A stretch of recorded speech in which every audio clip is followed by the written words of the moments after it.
If you're not familiar with this, this is the short block to my 2ZZ. I've rebuilt it once and I was in a rush when rebuilding it, so I took it all apart as much as I physically could, and I have it on this stand right now. This time I'm more prepared, I know what I'm doing, I have the budget in mind, and it is completely stripped down. I got it hot tanked, I think it was hot tanked at least. Same with the girdle and the cylinder head. Here's the very clean, very shiny girdle. And before I actually do build this, I want to keep in mind there is a little bit of, I guess, pitting here and a lot more down here. But these don't lead to any cracks. These don't chip out anymore whenever I pick at them. These, I don't... If the engine was going to be running at 180 degrees, I think Fahrenheit, then this would have happened regardless. It just happened in the hot tank, so I'm fine with that. It's not doing anything wrong. Crankshaft, I didn't bother getting it machined or hot tanked since it's completely fine. This engine actually blew a head gasket. This engine, I believe, just had a bad thermostat replacement, and then it overheated and blew the head gasket between cylinders 1 and 2. And then these were also the only two cylinders that had low compression compared to 180 and then 240. So I got it machined, which you'll see the machine surface later on. I don't want to lift it right now. And I got it. They did hot tank it. I didn't know they were going to do that, but cylinder head is just fine. And then all the pistons are also just fine. And then I got all new bearings and rings over there. And the ARP hardware and the fresh gaskets. I think the only gaskets I'm reusing, as in like I had them new and then I took them off. The oil control valve gasket over there, and then the blow-by one that's right here. I'm reusing that as well. This recording will take a few days personally, so I'm going to start off with a simple thing. Knock sensor, 29 foot-pounds.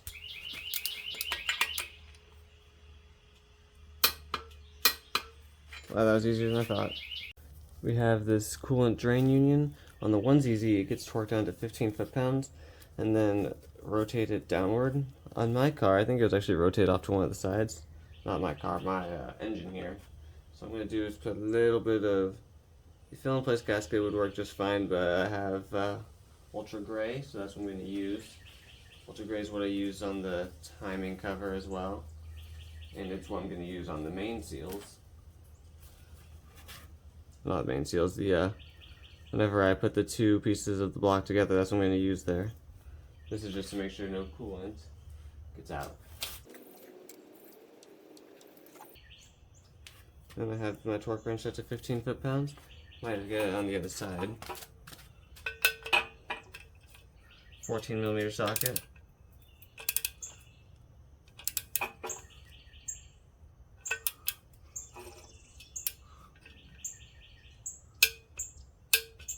I don't get how you're rotating that downward without torquing it more, but sure. For the oil squirters, I couldn't find any torque specs for these, so I'm just going to tighten them up. But you want to make sure, you just want to press on these with like a pin or a screwdriver or something just to make sure they're not stuck. All four of them.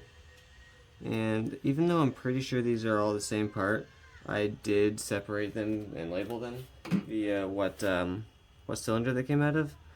So we're just going to put these back in here, all four of them, and I believe that's either a 4 or a 5mm hex. I'm about to find out because I also don't have the tool on me. I have to go grab it real quick. Just put all four of them in there with their respective hardware.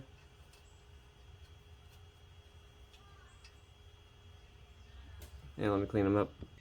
Alright, figured it out. First try, it's a 5mm hex. I think that's what this thing is. It's just labeled 5 in my toolbox.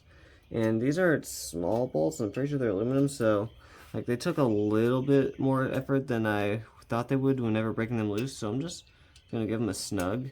If I were to torque these down, I wouldn't do more than like 80 inch-pounds. Same with the thermostat. I can't find a torque spec, so I'm just gonna give them all a little snug real quick. Then once more with the snug. Don't want to snap these since these are probably brittle. I'm not putting any Loctite or sealant on these threads since they didn't have any to begin with. There we go. If I do find a torque spec, I'll put that on the screen, but that should be the oil squirters. Now, this next part shouldn't really be necessary unless you're getting your block hot tanked, but this little piece going right here, I had to get a new one because I accidentally broke the old one. That one just goes on there like that. And then we grab our hose clamp, which I kept the original hose clamp even though I thought the new part was going to come with a new one, which it didn't. And then I had also accidentally ran this one through the not dishwasher, the clothing washer, so it got cleaned up. And hopefully it fits on there, because I'm having a little bit of difficulties. One moment. Compared to this one at the very least, this one isn't exactly the same, but it is from Monkey Wrench Racing. And I couldn't fit the hose clamp on there, so I took the piece off and I put the hose clamp on and then I slid them on together. Took a little bit of fighting, but it's on there. It's all in there all the way, and I'm going to trust it. Alright, and I'm just going to take a paper towel with a little bit of brake cleaner on it. If you don't feel safe using a paper towel with brake cleaner, then I wouldn't, but I feel completely fine doing this. Just going to clean off the surface a little bit. If the fill in place gasket's not going on yet, we're putting the main bearings on first, obviously. But, yeah, just thought I'd clean it up a moment. Here are our main bearings, 23232 are the markings on them. I think the markings are just for like very specific oil clearances for a mated block and girdle crank. I couldn't say the specifics, but here's the main bearing. Looks pretty good. And for anyone who was wondering how one of the old mains looked, I don't know if it'll focus. Some wear and tear, but I'd say this one's completely usable still. At the very least, compared to the rod bearings, they all look like that or better. But I tore this thing apart so that way I could replace the mains, and that's what I'm going to do. And then even though the main bearing is fresh out of the box, size number 2, I'm just going to wipe it down with the paper towel real quick, just because it wouldn't hurt.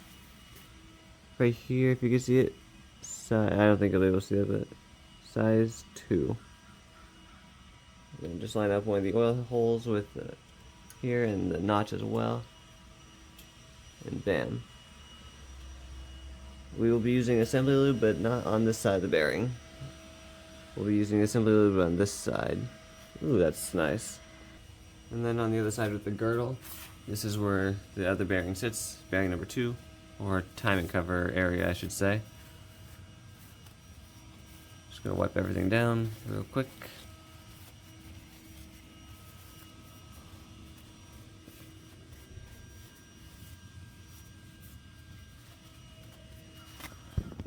And then this bearing side does not have the oiling hole that the other one does, but we're still going to line up the notch.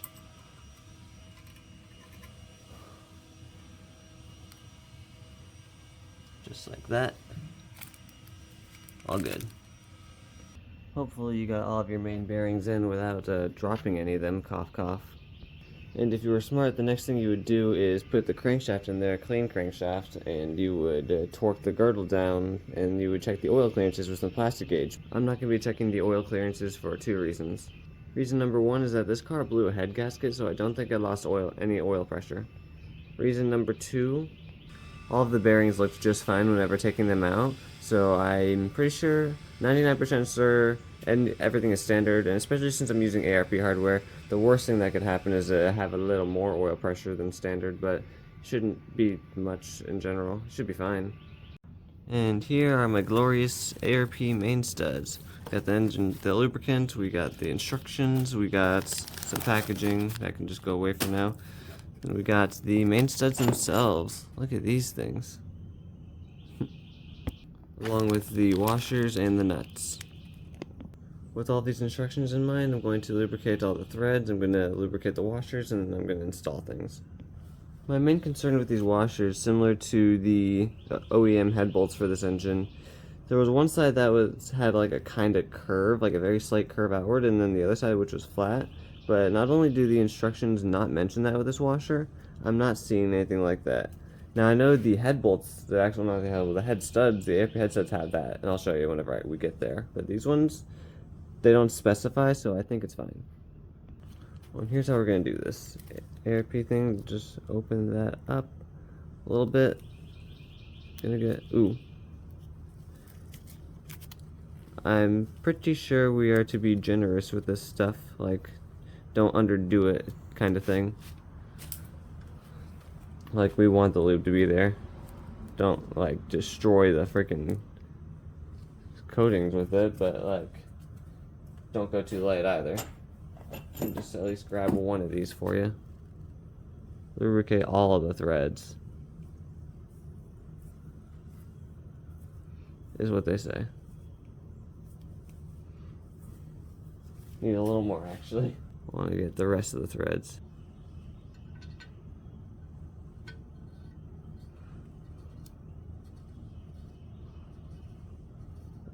It was recommended to clean the threads as well in the block, but the reason I'm not doing that is because this thing was already hot tanked, so I'm going to just choose to believe that they're all clean already. And instructions say hand tight only. Oh shoot. I'm going to start us off with some assembly lube on the bearings themselves. And I'm trying my best not to touch the ARP stuff with my hands, because there is lube on that too.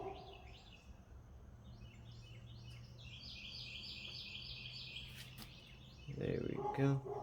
This stuff can get kind of stringy. And I ended up touching some of that lubricant. Okay. Then I'm just going to take my hand with the glove on it and just spread this stuff out. It's alright that some of it went into the oil galleys. Just going to make sure it doesn't get on the ARP hardware, at least not the threads of it.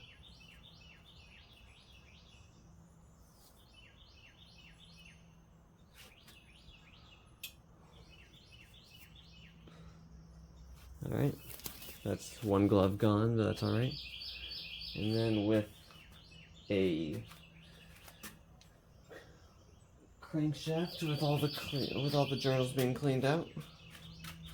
I had already cleaned out all the main journals. Just slowly put this in.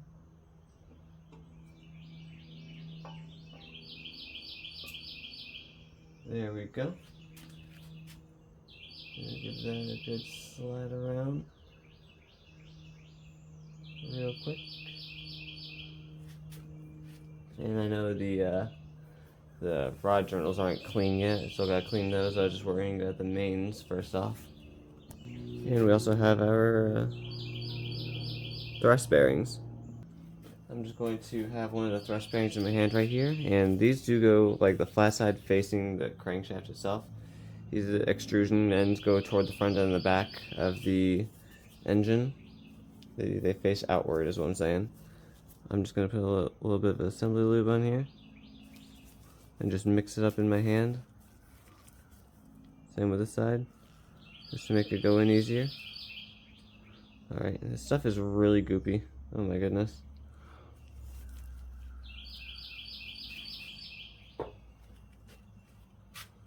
That extrusion end facing outward. Oh, this is a little difficult without getting all the lubricant everywhere. Slide over here, please.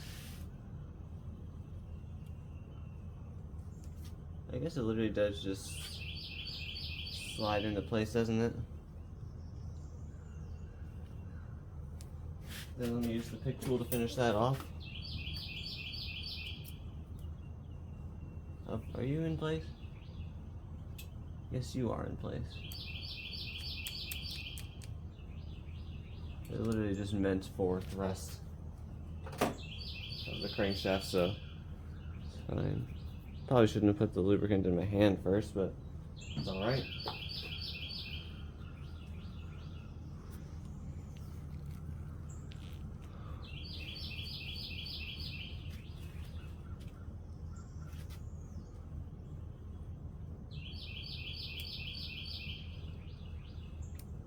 Tried to line up without touching the. I should have lubricated the threads of the ARP hardware after this. That was my mistake, but things happen and we can work with it.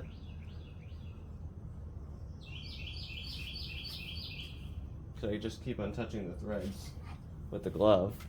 None of the assembly lube is getting on the threads, and none of the thread lubricant is getting on the assembly lube.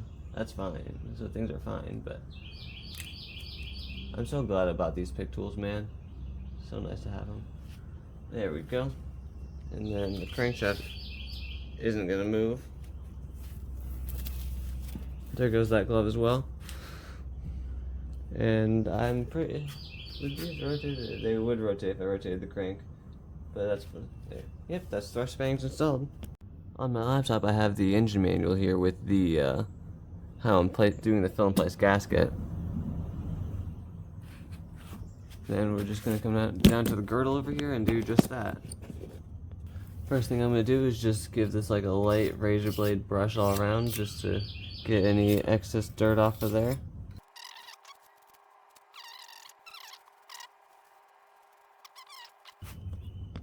And then I'm gonna do myself a little favor here. Just gonna put a tiny bit, not a lot. I mean, because I don't want this going 15 miles in the wrong direction.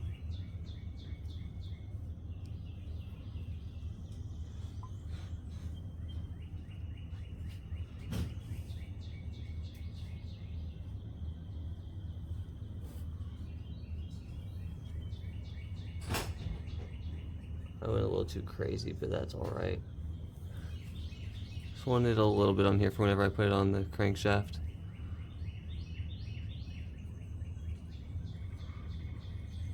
Because any is better than none, so I'd rather just have some on here.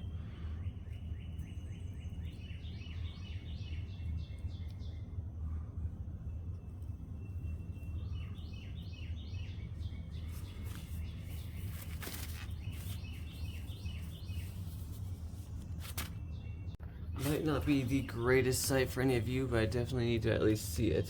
But I did want to record at the same time. Let me zoom in on this a little bit. Can I zoom in? Yes, I can. For sure y'all can partially see that on the computer.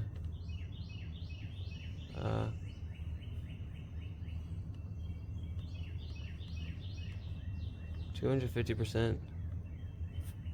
So it's gonna go with this being the left and that being the right, as you can see. See oil control. I'm gonna go around this one right here, around this part. Actually, I'm gonna have to go inside that one as well.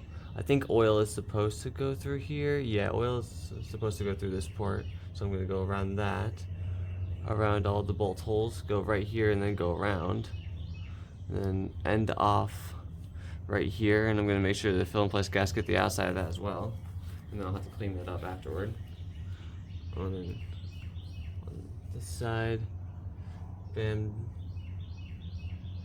across above, going around all the bolts, except for when we get to this one, they're gonna go around the other way. Then above, and then go, yep. And then make sure you need this stuff too.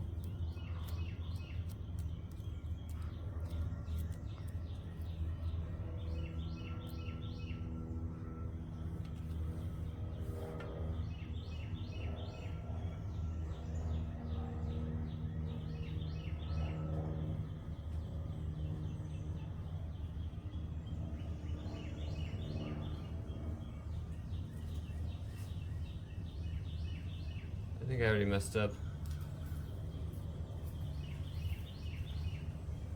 Oh jeez.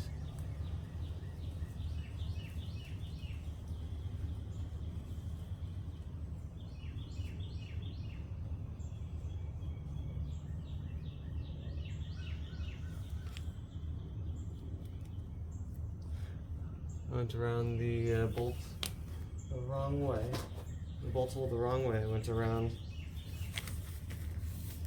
Fine. Easy fix with a pick tool and paper towel and a glove. Just gonna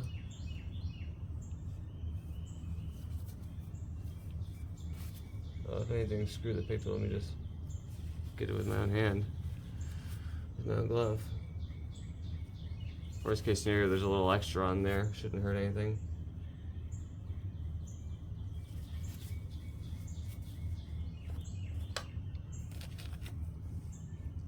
And then there was a little extra right there as well. That should be fine.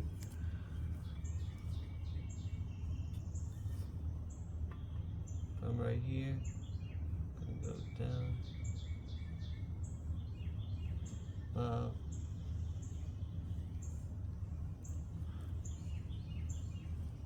That should hopefully do it. One more right there. There we go.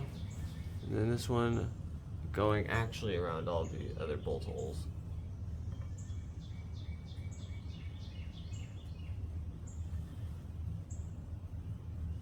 Even then, I think the bead was too large from the beginning. They say 1 to 2 millimeters, but this is way larger than 1 to 2 millimeters.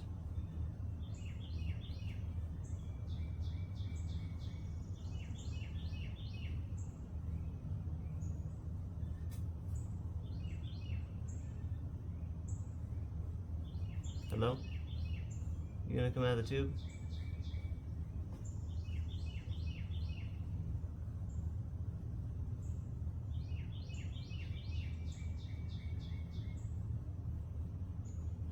Can't see where I'm going, sorry.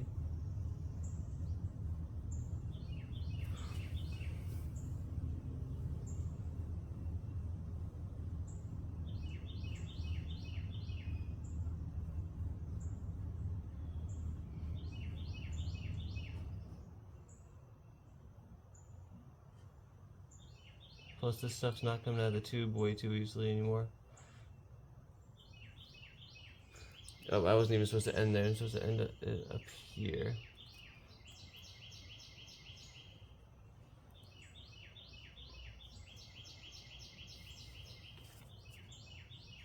It's alright, I'd rather have more than less.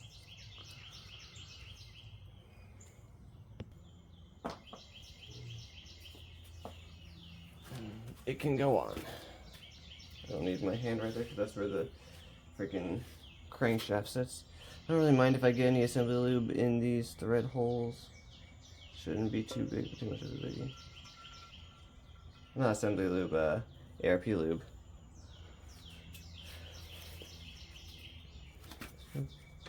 I was gonna say, I know you're not sitting all the way.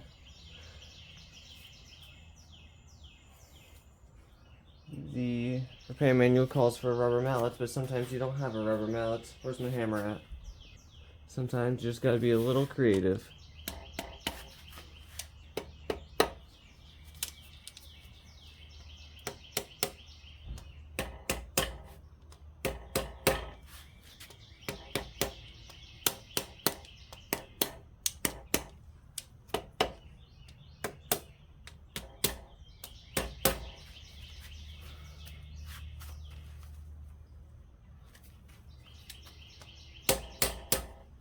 Yep, that should be good enough.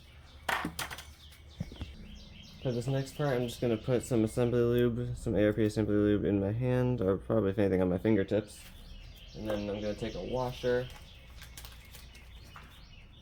Oh, that's 2. 1 washer, please. And then just... They just say lubricate it. They just say lubricate the washer. They don't say how much or how little or which sides. They just say lubricate the washer, so I'm just going to light coating. That's not a light coating, but that's a coating, alright. On the washer. A little more than normal wouldn't hurt. And like I said before, there isn't a side specific, or at least it doesn't look side specific. No, one edge does look a little higher up than the other. Kinda, but not by a lot. For this last washer, the best way I could describe it, if I could find it, this top side, it almost looks like it has a little lip. You won't be able to see that on camera. Maybe if I zoom in a little bit. Not better. Just, okay, this is a very bad example. All the other washers did not look like this one, but I can't describe it, but it looks like there's a little lip, so I'm going to put the side that's up now is going in there upward. That's what's going to happen. Alright. ARP specifies 3 equal steps up to 60, so I'm going to do 20, 40, 60. And then in this order from the Toyota repair manual, we're going to grab my favorite 3/8 torque wrench, since it's also my most accurate one. Set this thing up to 20 foot-pounds. When I say most accurate, the half inch, you would see it on the 20, but then the black bar here would be a little bit lower, and it's kind of weird. So I'm just going to do what I can with what I have without kicking my tripod. This is the best view I got to show the camera. Torque this one down to 20.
crap. Stupid ruler. Get out of here.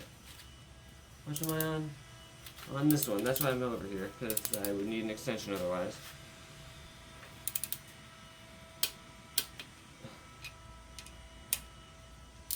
And this one.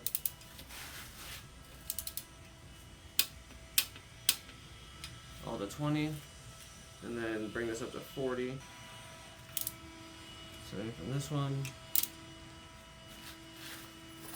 Ooh, already needing to use some leveraging. Whoa.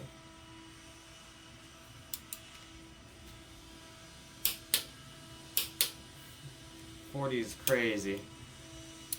This goes up to 60. Oh my god. Because like, it also feels like I'm tightening the, almost like hand tight wasn't enough on the original threads. Wow. That's scary.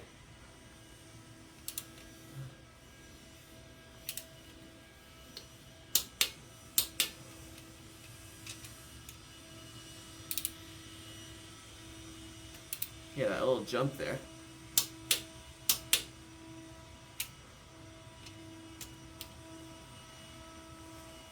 Actually, that's set to 40.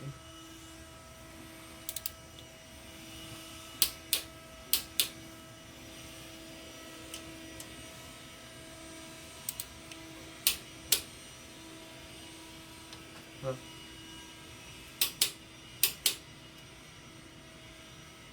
This one.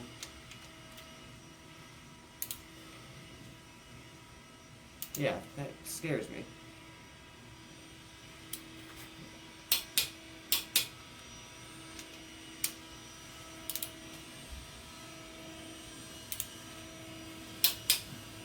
Whoa.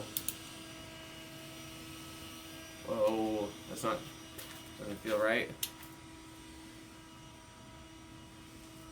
Hello?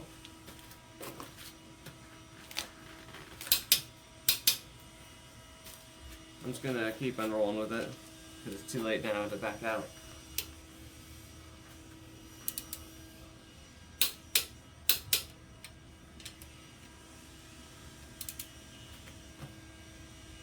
Yeah, I just don't think I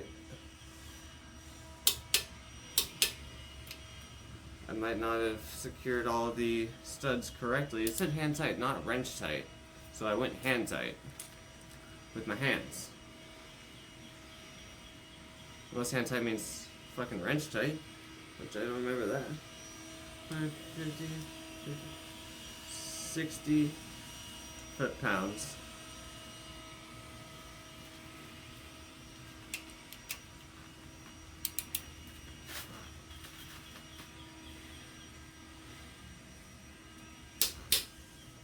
Wow, holy shit. That's scary. I can't imagine doing the head bolts.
Oh, man, that was terrifying.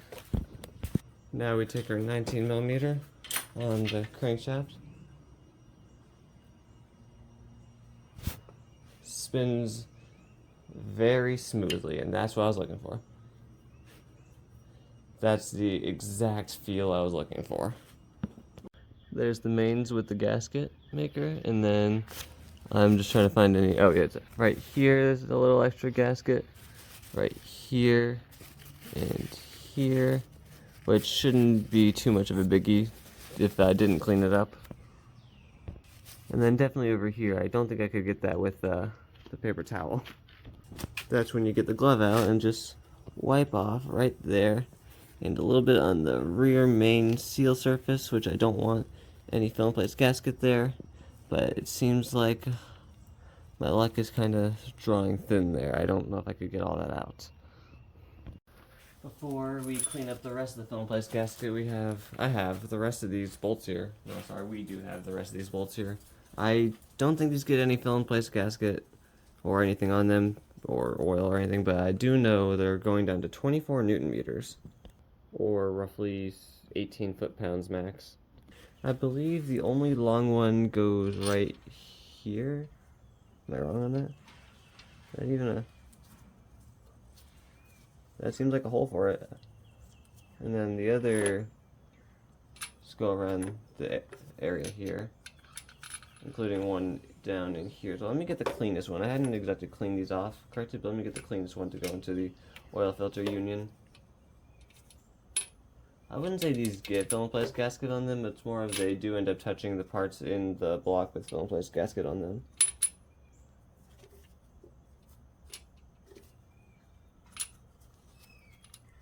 Either I'm missing one or that goes there. Yeah, that definitely had fill in place gasket on it. No, I feel like I'm missing one. I feel like this does go here. Okay, silly me. Silly me makes silly mistakes, but that's normal. So what actually happened, the reason why I couldn't find the last bolt, and the reason I used the cleanest one, is because this does not go here. Well, it does, but like what I did was I took the one out of the oil filter union and I kept it with the oil filter union. Okay, that makes sense. See, that makes plenty of sense to me. I was wondering why I only have 9 bolts. I never took them away from the area, and I kept everything organized. Would you look at that? I kept everything organized, just like I said. Anyways, these all go to 18. Wasn't expecting to see this in here. The coolant drain union. 2GD, 25 Newton meters, 18 foot-pounds, instead of the 15 plus make it face downward. So I'm going to take this back out and do it probably properly. There we go. The torque wrench up to 18 foot-pounds. There's the fill in place gasket on there.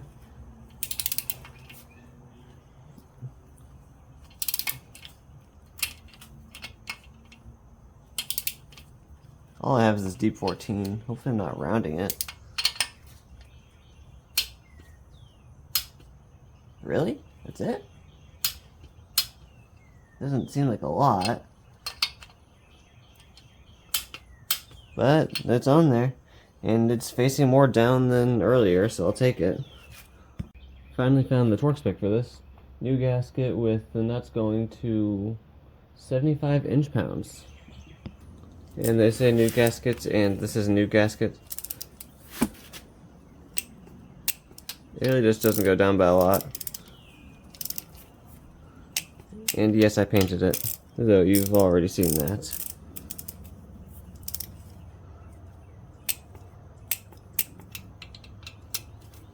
I am not expecting any of this paint to last long. This is strictly so that way it's not bare metal. And let's see how long they last, honestly. Connecting rods with appropriate bearings. This is the part number for my application. You just come out of here. Bam, like so, without the crap on my hand. I already did the ones for piston number 1. Piston number 2. Just gonna wipe off the surfaces real quick. Especially since there's still a little bit of assembly lube from the last time I put this thing together. And as before, these are just the torque to yield rod bolts. I didn't want to use any ARP for these ones. I didn't really want to get these resized because that would have been expensive. And these ones will work just fine. I'm sure anyone else would be using shop towels. I just happen to have paper towels. And make sure you have a clean hand. Wipe this off as well. Then I'll wipe off the mating surface in just a moment. Make sure this is cleaned up.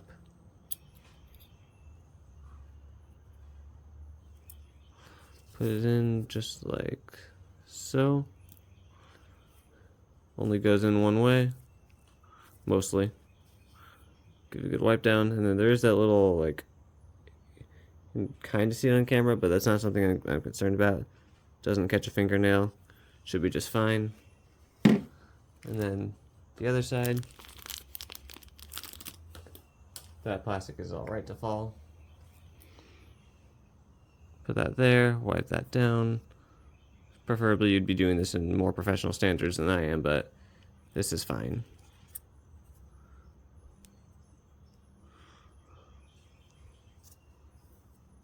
Yep. And then that's connecting rod number 2 finished. I'm going to do the other 2 off camera. Here are the piston rings with the part number, the ones that are suitable for my engine, which I don't think those ones are number specific compared to the bearings, but just side to them off. What I want to do before I even install these, I just want to check the clearances. So yeah, just going to take one of the compression rings, have the top side facing top, and ideally you would have a little bit of engine oil in here, but this is just a small mock-up. Then get the cylinder number 1 piston to push it down a little bit.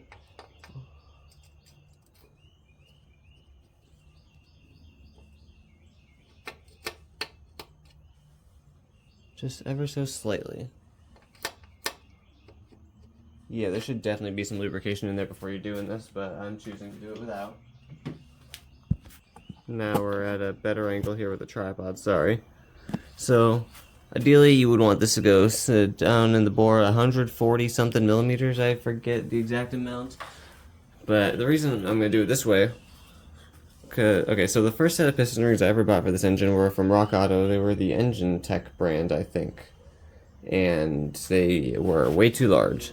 And then the next set I bought, which you saw, was the NPR rings. And now the third set, the NPR rings were really close, but they weren't perfect, and that could be from wear and tear, or that could be from the fact that they were not the OEM rings, but this should be the measurement I'm looking for. 0.25 millimeters of, or a 10,000th of an inch. It's a little bit larger than that. I forget the exact maximum amount this is allowed to be, but either way, these are the rings I have, and these are the rings I'm going to use. Actually, I think it was like 0.35 millimeters max.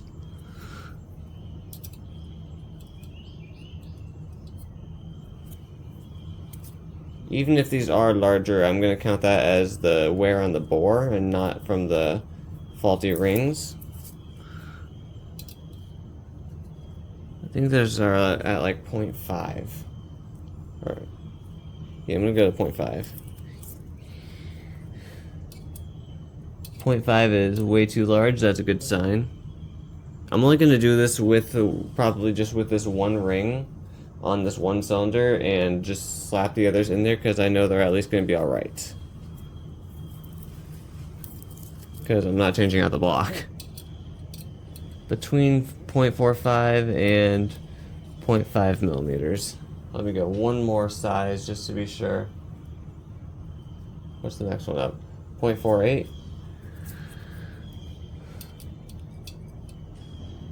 0.48, yes. So, if you had the budget, you would probably just sleeve this block, get exactly 82 millimeters. But I'm not going to do that. I'm going to just rock with it with what I have. And know that new rings will at least work pretty darn well. Alright, you caught me. For shits and giggles, let's do the compression ring number 2. This one's a little bit beefier. I think this one's... Ooh, did I just scratch that? No, I didn't. Okay.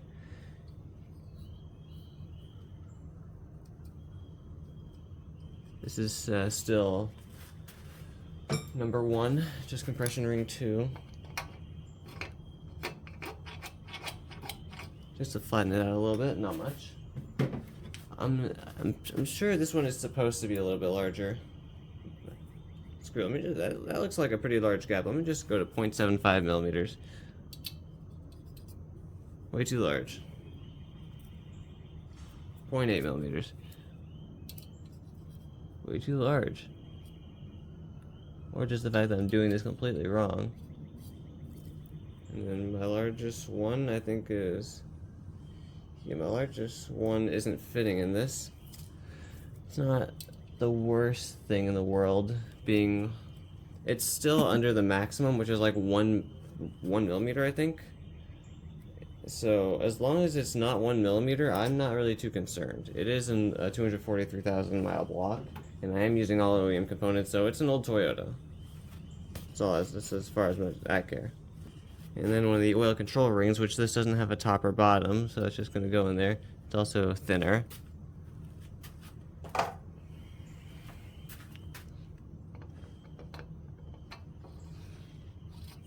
That was nice and easy. As you can tell, I'm doing a lot of this completely wrong, but this is just a mock-up.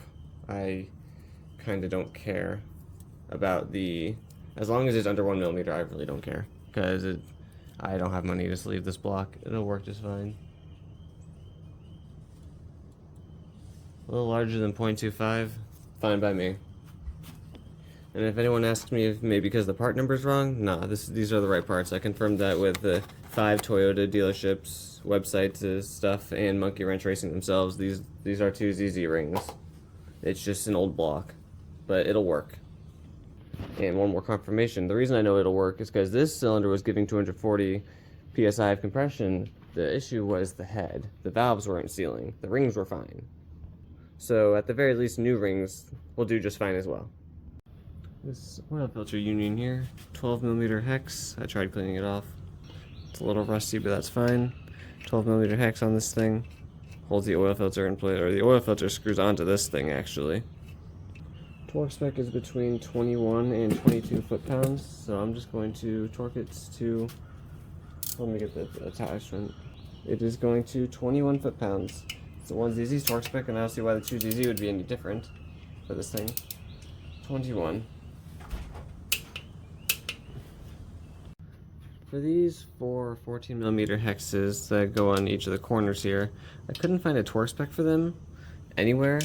I couldn't even find out what these even are, so what I'm going to do, since they didn't take a lot to come off of the breaker bar, I'm going to put some fill-in-place gasket on them, just on the threads. Even whether oil does come through these threads or not, it just does go back down to the pan.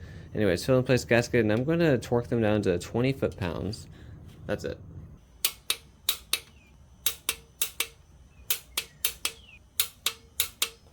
Also, I just realized that these things are actually outside the oil pan, not inside, so these things are on the outside of the engine, and if they do leak, then that would be oil leaking into or outside of the engine. But 20 foot-pounds on these with fill-in-place gasket shouldn't hurt. Piston ring set, I'm sure I've already shown the part number here. And then number 1 rings, number 2 rings, number 3 rings. These ones don't need to be gapped or anything. Where's the separation point? Here it is. Yep, right here it comes apart just a little bit on this red mark. Just a little bit. This I don't believe has a top or bottom either. Oops, sorry. This just goes into the ring land on ring 3. You get the point. There's no indicator or markings or T on these. They are just on there. And these ones are a little more fragile, so be careful with these. I do have piston ring pliers, but I'm not going to use them on these since these ones are easier to mangle. Just like that. And then the top ring, make sure they spin nice and freely, in which they do. And then I'm not going to put those in the position yet. I'm just going to have them in there. Here's our number 2 ring. I'm going to grab one of them out of the bag. Unlike the number 3 ring, this one does have a top indicator, which is, I don't know if you can see that T. It's on the tip of my thumb right there. You could kind of see it on camera. The side doesn't have anything like that. Gonna put these in the pliers, and these are cheap pliers, but they should be just alright. There we go. These are strong piston rings. And then ring number 1 also has a T for top right there. Put these in the ring pliers. I also squeezed the ring pliers down a little more so they could have a better grip. And also, oh shoot, these are cheap ring pliers. I could probably get this on without them, honestly, but I want to do it for the video.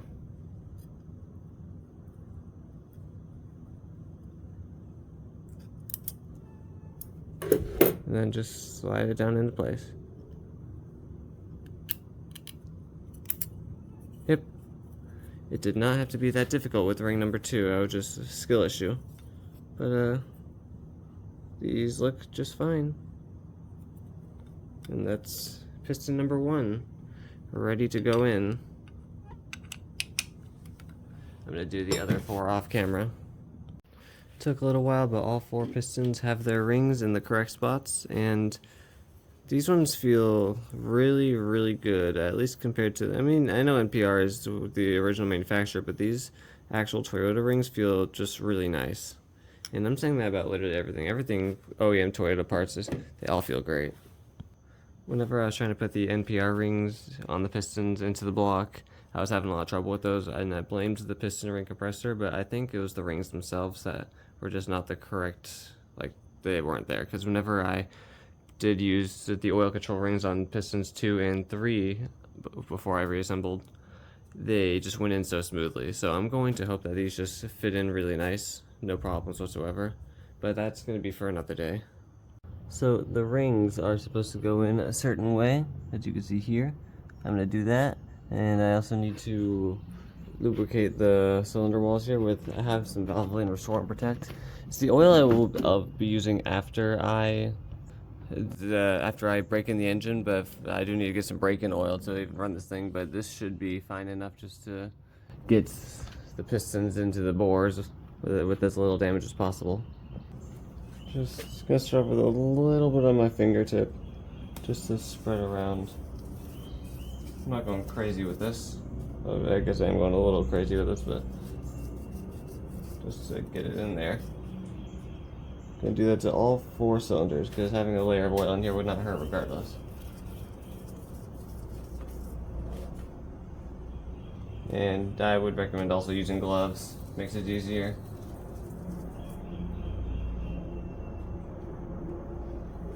That last one, the cap is in the way. Silly me.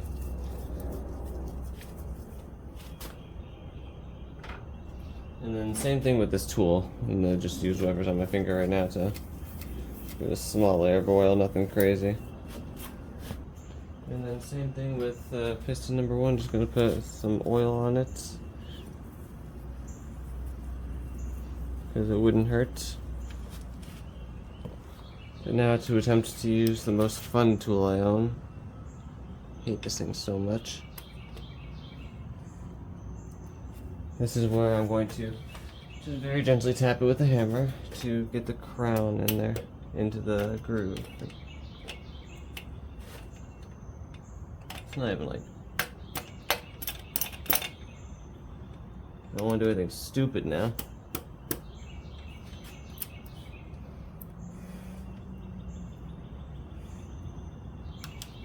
I hate this thing so much.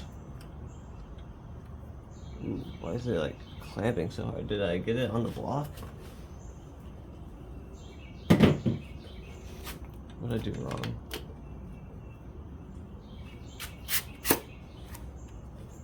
And that's why I hate this thing. Never works first try.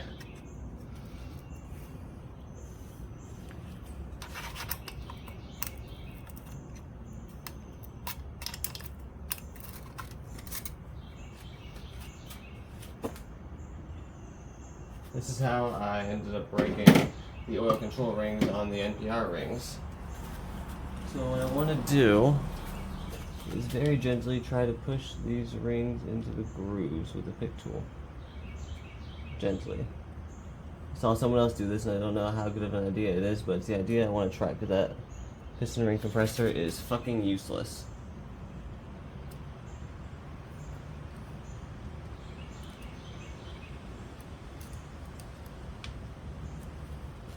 Or maybe I'm just bad with it.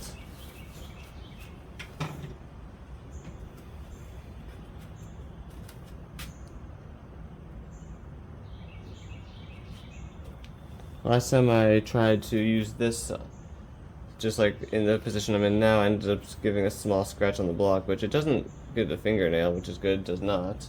But still don't want to do that. So, gonna be some trial and error. I'll let you know when I have all four in. It was easier to, well, it's in there now, I'm just slightly tapping it. It was easier to get this piston ring in here, or a piston with the rings in here, with just going around the edges and slowly pushing it in with the pick tool than it was with that stupid ring compressor. I'm just gonna put a tiny bit of, like a little droplet of assembly just go down onto the rod bearing itself, and a little bit on the crank there, just so that way nothing bad happens. Then I'm going to turn this 180, get the crank and everything lined up.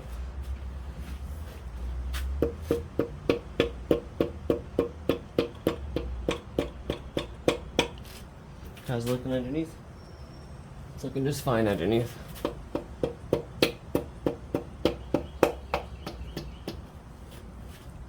You heard the sound of that.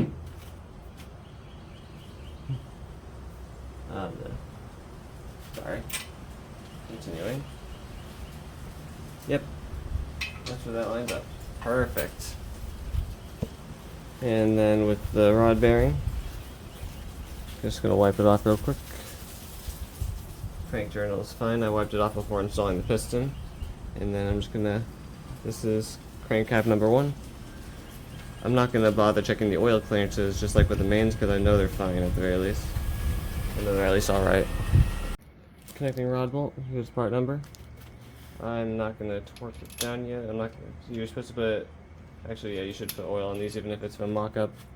A little bit of oil on the threads of the bolt and the bottom face down right there. And then that just goes into place. There we go.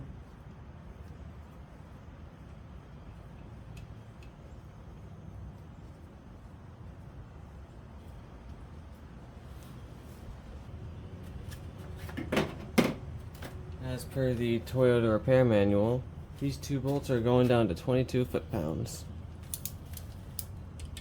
I thought it was 29 at one point. That must be a little silly though.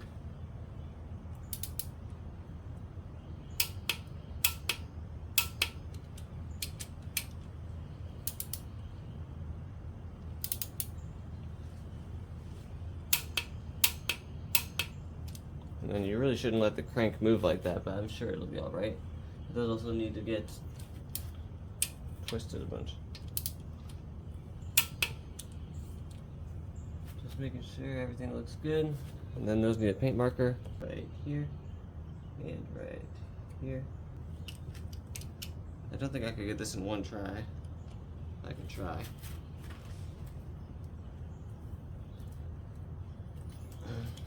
Didn't think so. Just because of the angle. That's rough, man. Just a little bit more. Perfect. 90 degrees. And this one also 90 degrees.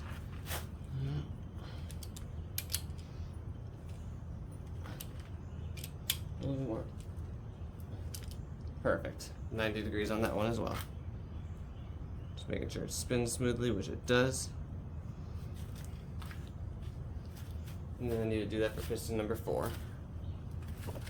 Though, I don't think I'm going to show all 4 on camera. They all just go in like that. This is actually the last one. I decided to turn the camera back on. It goes to 22 foot-pounds if I can get my torque wrench working.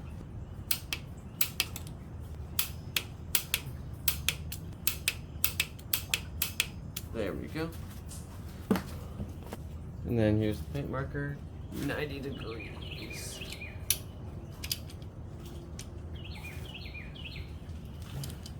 Just one more, right there, 90. And this one as well.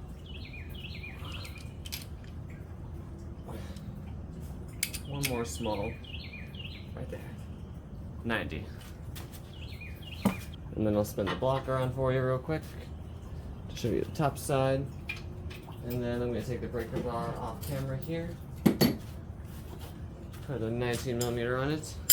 And then I'm going to spin it clockwise, or the way it goes by default. Yep, that's to be expected.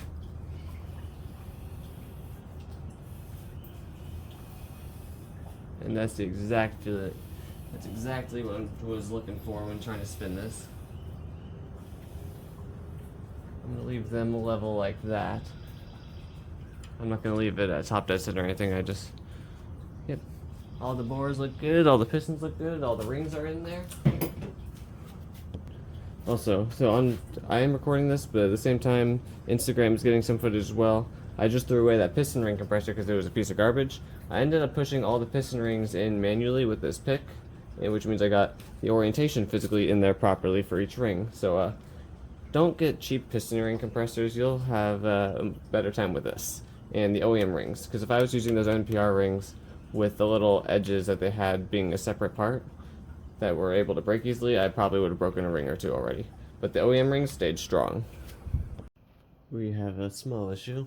The oil baffle tray, which I'm pretty sure this is the way it goes in. It's wobbling because the ARP stud right here is extruding too much. And I don't think there's a fix for that, even if the threads were a little bit further down. So what I'm going to do to counteract that is just tighten, like they all go to 80 inch-pounds anyway, so I'm just going to tighten them accordingly and see what happens. And I'm just going to go in a somewhat star pattern.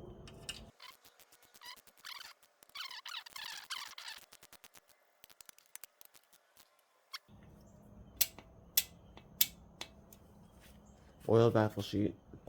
There's a lot of gaskets in this one, but his tiny thing right here, that's the part number. Even though I just have everything sitting in here, but here's the oil strainer gasket. I believe it only goes on one way-ish, maybe. Maybe it goes on 2 ways, who knows. But it's a gasket. So it's going to go in however I tell it to. I'd rather the pressed side press into this part anyways. But like, how does it look with the other way, facing the other way? How would it look? You know, I'd rather it facing down. It's fine.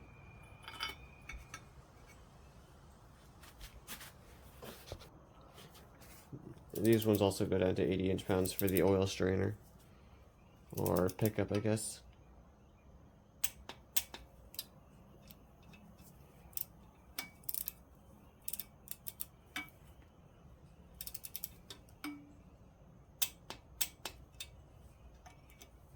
And this bolt's back here as well, 80 inch-pounds. And then same thing with all the oil, what was it? I don't know the name of it right now, it's cold out, my brain won't work. All the oil things go to 80 inch-pounds.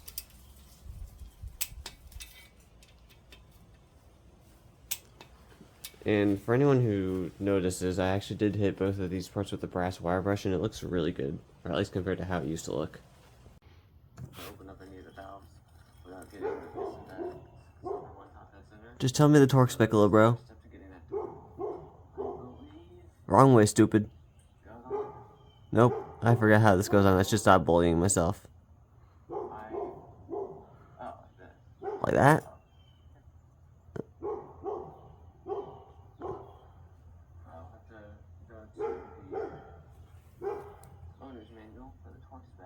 Brother! Let me get a... Starting with this one. 80 inch-pounds. 80 inch-pounds. Cool. Because I genuinely forgot and I did not know where in the service manual to find it, so yeah, I went back to my old video. 80 inch-pounds on the oil pump. Here's the gasket once again. Seems like the gasket only goes on in one direction, and same with the pump, but I do have to line up the splines inside the gear with the crankshaft a little bit, at the very least.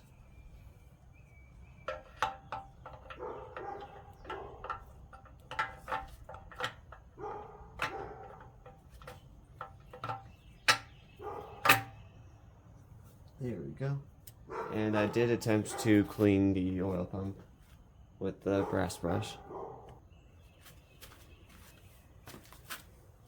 And now each one of these bolts gets 80 inch-pounds. I'm actually going to start with the top one.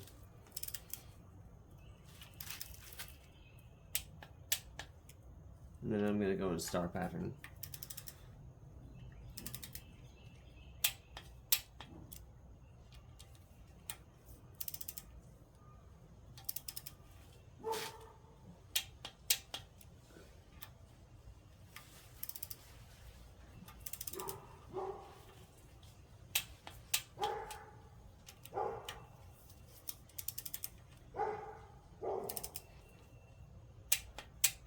And then I'm going to go one more time, put star pattern and then the top bolt.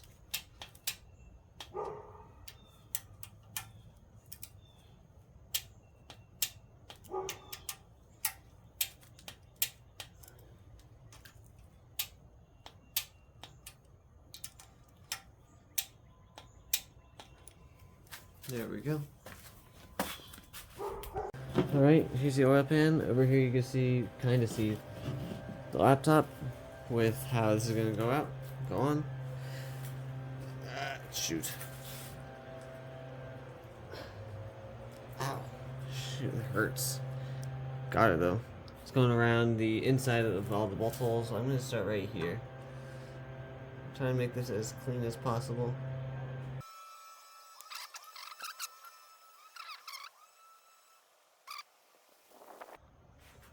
There we go. That should all just seal on its own whenever it gets smushed together.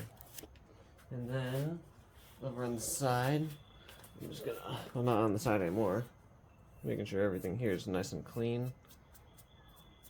As much of the old film place gasket material is gone, well, it's not allied. Make sure to clean your surfaces before attempting any of this, because I'm just a little silly. I probably shouldn't have made the mistakes I made, but you know, you just gotta clean it up. All's well that ends well. Throw that paper towel onto the side.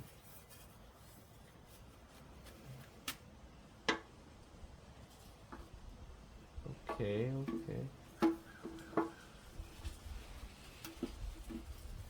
Line up the studs. There we go. 4 nuts and 16 bolts. I did end up cleaning these off camera. And then the Toyota manual does specify a star pattern, so I'm just going to tighten them all down how I feel. And now I'm going to go into star pattern roughly, I would say outside in, but not really. Here's a small montage.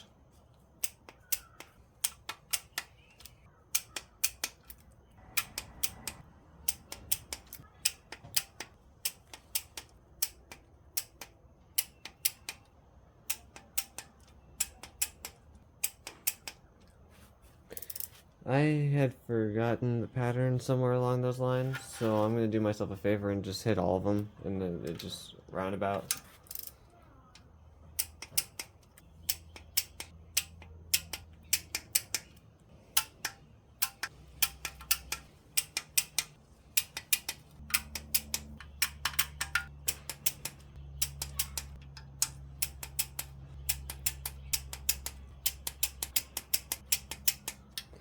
And that's all 20, I think, pieces of hardware. And then this is just the drain plug. I'm just tightening you up. That's all of it. I don't know if these little pieces in here get, what are these things? These, I guess, shims. I don't know if they have any oil in them or not. So I'm going to just put a little bit of a simple lube just on the tips here. Not a lot, just something to keep it in place, I guess. Worst case scenario, these don't fall out. Or best case scenario, these don't fall out. Worst case scenario, the oil just falls out by the time the engine starts running, because this engine not going in my car anytime soon.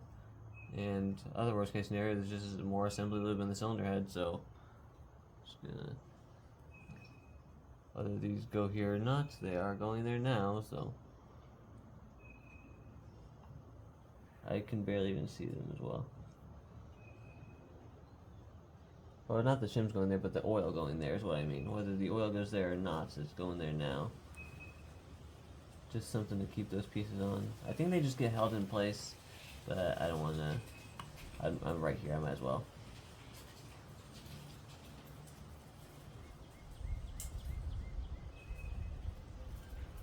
Like I said, not a lot.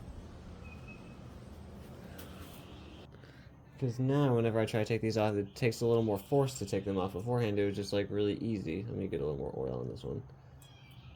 Yeah. And that, oh wow, there's also some pressure fighting back on these two right here. Was no oil supposed to go on them?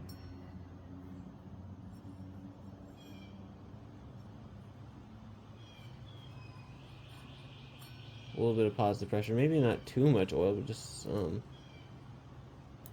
There's a little bit of pressure on that.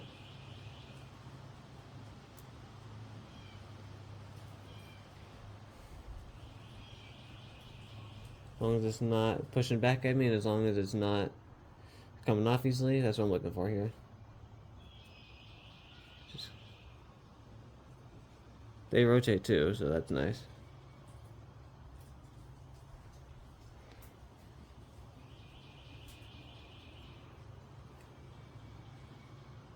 Yep, perfect. Next are the rocker shafts. Here's the intake side. There's just this little bit of damage right there from whenever I drilled out the lift bolts. That should be fine. I'm not going to care. And I think this is like technically bent on a very small level to where whenever it gets to this point in the cylinder head, it just kind of freezes up, even with or without any lubrication in here. I'm not going to test that, but I'm going to just put a little bit of oil on this, the Valvoline I have with me, and then just put these in. Might be a little silly, but I literally just have it in the oil jug over here, so it's kind of just dripping a little bit. So I'm going to then take it out. I don't really care if it drips much oil on top of this thing. And then putting in the first intake rocker arm.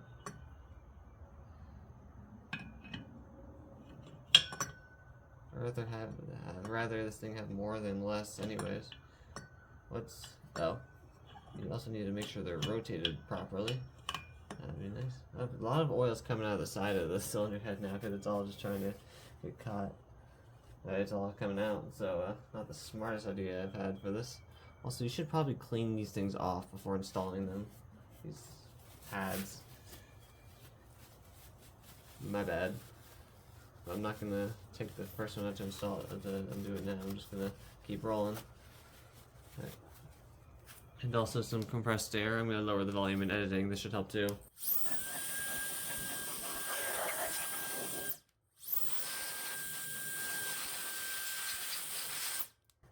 That was a little loud. Sorry. Clean off these pads a little bit.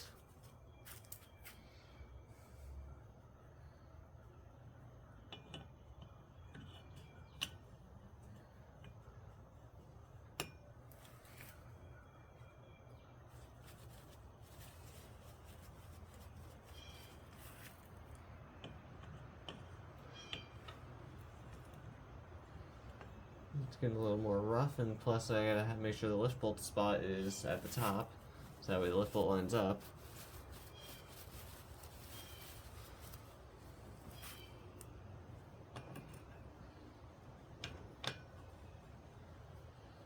And then I believe it'll need to be hammered in just a little bit.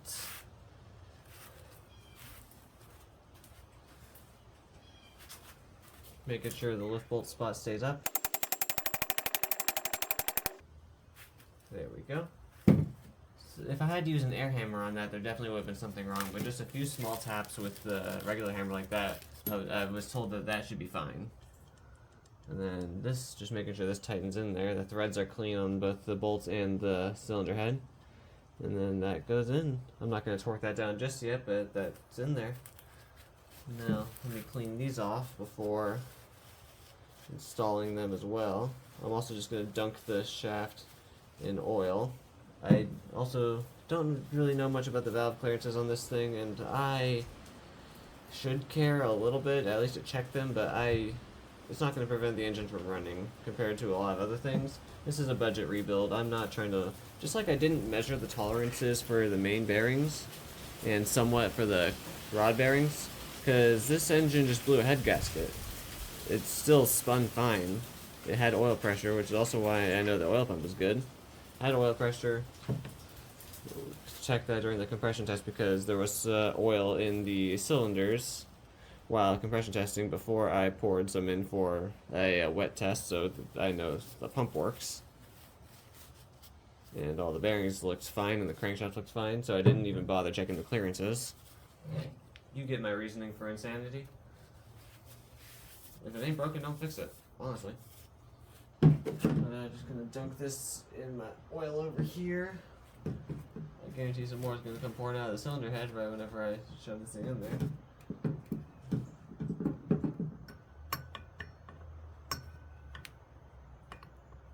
Hello? Oh. How did I say hello?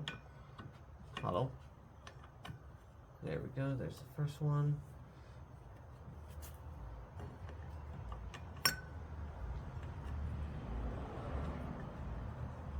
Second one. There's only one way this goes in. Well, technically yes and no, but yeah, this only goes in one way. And I don't think this one needs to be tapped in at all. I don't think. It shouldn't have to be. Sorry if my arm is in the way of the camera for this last one. Maybe tapped in due to the friction of it, but it didn't need to be tapped out whenever it was all dirty, so. Just like that. Perfect. And then I'm gonna get our lift bolts here to make sure this lines up.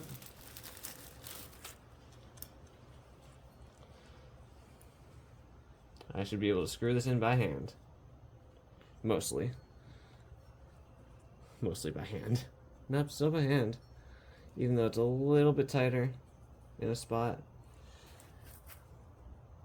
Go all the way down. Yep. And that's how that one works. While I'm here, let me at least torque down the lift bolts. These really don't go down to a lot. 5.5 foot-pounds is what I was told torque spec from a forum. And I have this set to 66 inch-pounds, which will be roughly the same. These really don't go down a lot. Like, over-tightening them is such a bad idea, apparently. Which I would believe that, speaking of how these things act. Yep, lift bolts installed. I think next up I'm going to work with the ARP Head Studs. Here's the packaging, there's the installation instructions, lubricant, the nuts, the washers, and then the studs themselves. Pretty freaking nice. First step is to making sure the threads and the block are clean, and editor, I'm about to mute this because it's about to get really loud.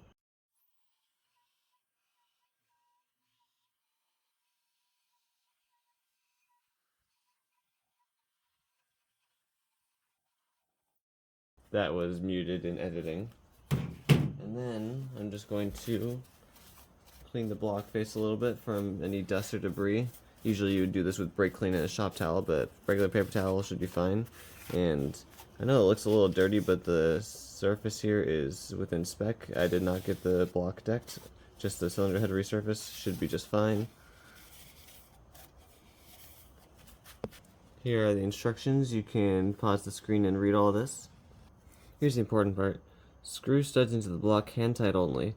I did that with the main studs, and then some of them were kind of, I wouldn't say jumped. It was more of as I was tightening the nut down, the stud went further into the block a little bit. So what I want to do, whenever I tighten this down, I'm going to see how far they go in with hand tight only, but I might use the 4mm Allen wrench there to just like, how do I want to describe this? Get the stud fully seated into the block to see what happens, because I don't exactly want these jumping, not jumping, just how it was with the mains. I don't want this happening with the head studs too. And then 3 equal steps up to 70 foot-pounds for the final torque. I don't know if it wants me to do something like 20, 50, 70, or any certain thing. I wanted to do 25, 50, 70 actually. 25 foot-pounds and then 50 and then 70 as the final one. That's what I'm probably going to do. We're going to put just a little bit, like that much on the glove. And then making sure this thing is all clean too. I'm going to spread it around.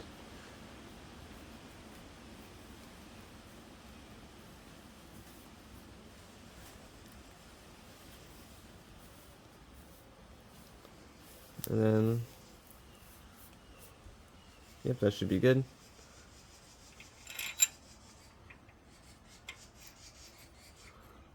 Like I said, I want to see how far all of these go down by hand. I guess the threads in the block are a little old because this doesn't feel like the smoothest thing ever. Which honestly might indicate something about the threads of the block. But I should be fine without it. It's probably a block thread issue, but this one went down way smoother and way further than this one did by hand.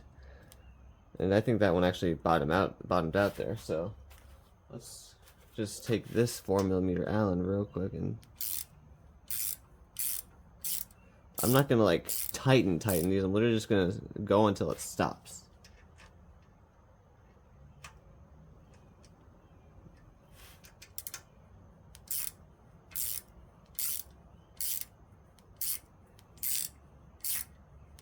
I want them all to be at equal level.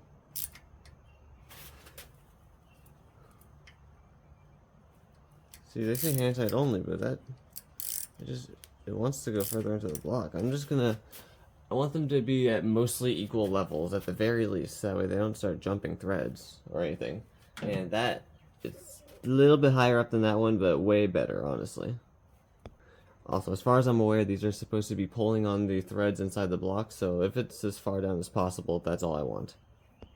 Definitely a block thread issue, and or the amount of lubrication I'm putting on there. It feels like with this one, it felt like it was pushing all the air out. Hand tight, it's not going anywhere. And it's not even in there either. So I'm gonna go until this just stops. I feel like that's right.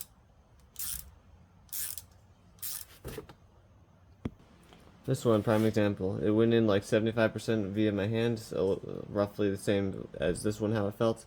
Then I had to use the wrench a little bit, and then it just stopped. I'm not going to tighten it any further. This one was really difficult to get in, actually.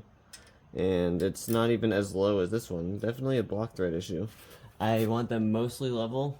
This one's the lowest. This one's like maybe not even a quarter of an inch taller. Actually,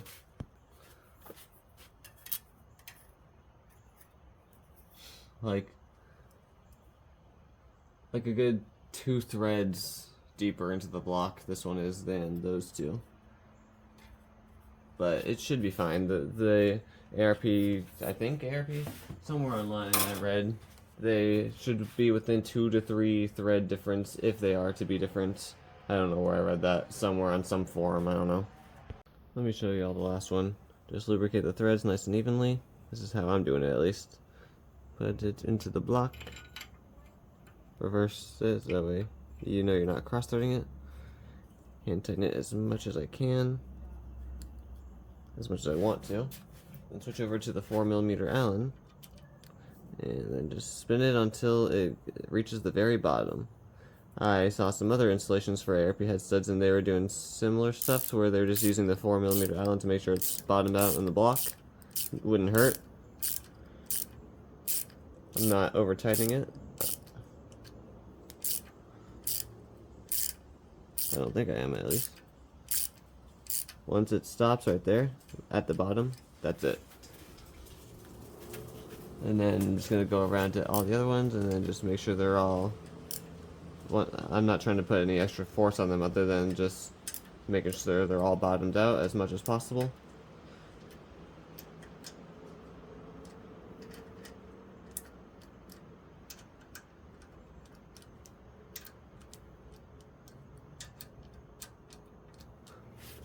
And then just from eyeball level, they are, this one's a little bit taller than this one and this one, but that's alright. They are all within maybe 2 threads max of each other. That's what I'm looking for. One more cleaning. Editor, mute this next part. To make sure the gasket mating surface is nice and clean. It's also nice and flat. I know you should probably use like brake cleaner or something, but I am alright with where it's at. And then we have the OEM Head Gasket. Another one. This thing only goes on one way. Make sure it's also nice and clean, straight from the packaging. The load number faces up, and there's also only one of these holes on the thing, so I know it only goes on one way. Trying to do this one-handed because this is my only glove. I have to get more gloves. Oh, there we go. And then it does have to go over these dowel pins. Nice and easy. There's the OEM head gasket. And then I'm just going to take some more ARP lube and lubricate all of the threads for where the nuts go before I take this glove off. Same way I did all the main studs. Here are all the head studs on here, nice and lubricated. And then we're just going to give this one more hit with the air duster.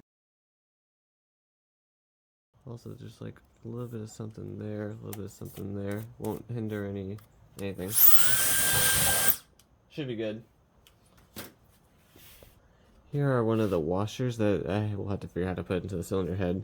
And I think these are the same ones actually as the other ones. Like with the OEM head bolts, there were the washers where there was a kind of rounded side on the top and there was a flat side. So the flat side was to face the cylinder head downward.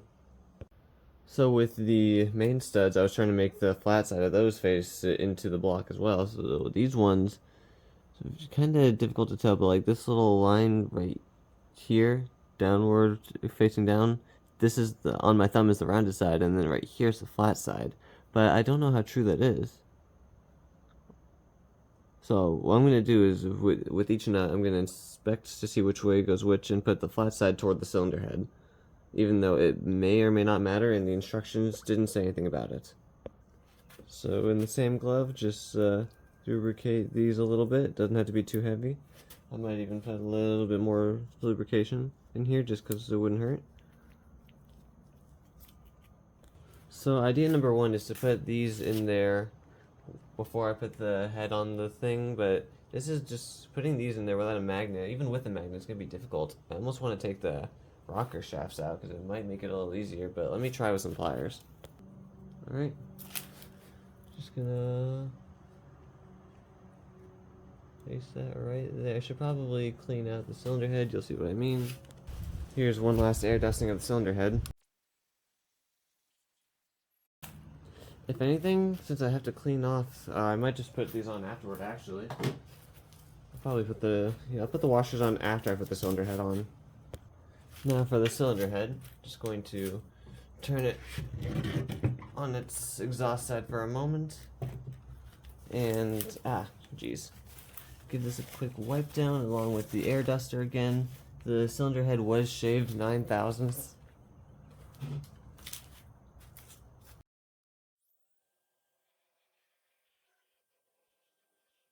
And there is a little bit of like something right here, honestly. A little bit of liquid, because I did spill the oil yesterday while putting the rocker shafts, the rocker arms in there, which they are facing up correctly, so those are good. Make sure there's no oil on the surface there, which there's nothing on the surface, honestly. I want to flip the head upside down. Just making sure I got these valves all good. Crazy about that, oh my goodness. Just make sure, oh yeah, look at that right there. There's a little bit of garbage right there. Probably some assembly lube.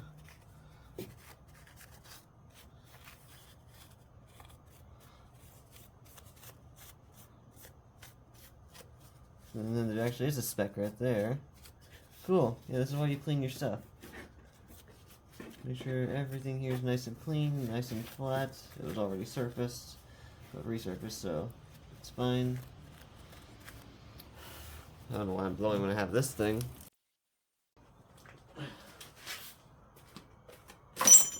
Whoa. Alright. Everything on both sides are clean. This is going to be very... You'd think this is easy to line up, but I can't see anything.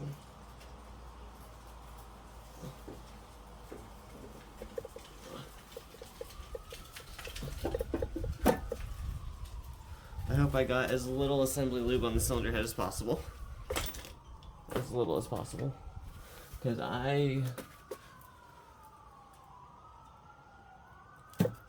Oh, there we go.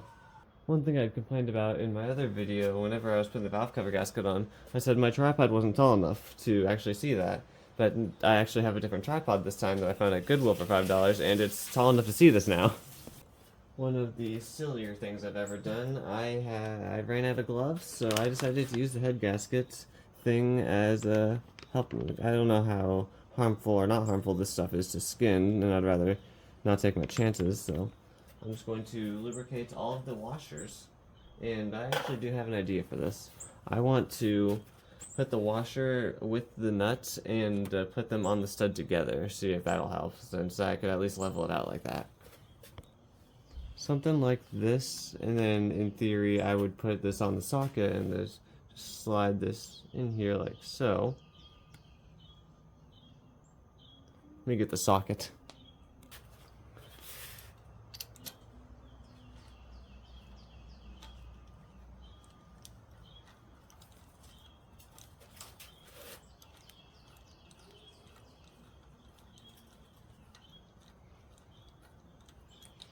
Yep, it's in there all nice and tight. Well, not nice and tight, I still have to torque it down. But that's the plan for the rest of the other 9. Just gonna put the washer and nut together and then put them on with the socket. Right, here's the process. Last one. Grab the washer. This side is the side I want facing up. This side is the side I want facing down. It looks most flat to me. I'm gonna grab a little bit more ARP assembly lube right there. And then a little bit on the hardware itself. Side to side. Bam. Combine these. Give it a little bit of a mix in my hand just to get that lube everywhere.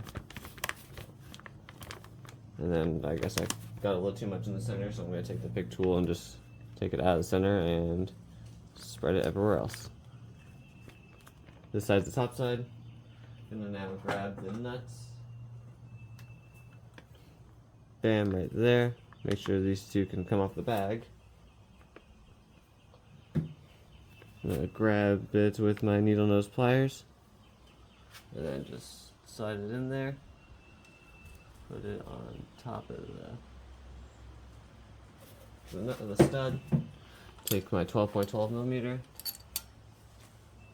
reverse thread it, or back it out until you feel the click. That way you're not cross-threading it, which I don't even think you could cross-thread these if you tried. I'm sure someone might have cross-threaded these, I wouldn't be surprised. Tighten it down just like that until it stops via hand, and then we are done with this bag. And then here's the bolt torque sequence. I believe this is the same one as the Toyota manual, from inside out. Or from inside out, like boom, boom. Yeah, you get the point. I can't really have this much on a pedestal for the camera, so it's just going to be right there. Starting it out with 25 foot-pounds.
That one did also have a slight jump. I just realized I didn't tighten my torque wrench throughout that entire thing, but okay. One more small click for each one, just with my tightened torque wrench this time. It doesn't hurt. Make sure they're all at 25. Did you say 3 equal stages? Yeah. 3, 4, 5, 6, 7, 8, 9, 10 with the tightened torque wrench. There we go. That's 25. Then I'm going to bring this up to 50. 30, 35, 40, 45, 50 foot-pounds. Make sure to actually tighten the torque wrench this time. There we go. 50 foot-pounds on all the studs. That's fine. Yeah, there is a, even though I bottomed it out, it's still like going a little bit.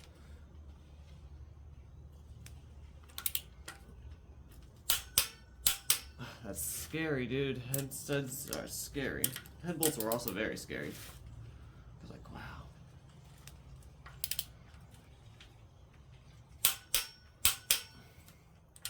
I'm happy I bottomed these out though, compared to the mains at least.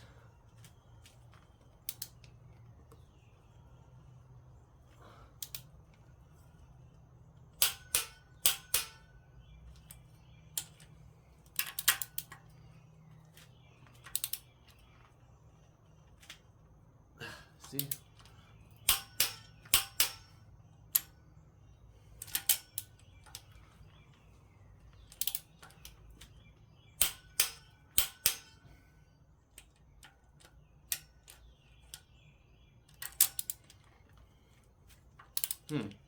Hate that.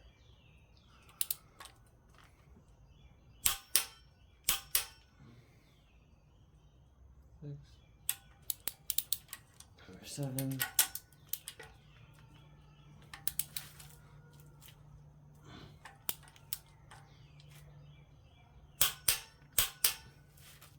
It scares me when it just keeps on going in smoothly and then just doesn't tighten, and then you feel it click and it's like, oh shh.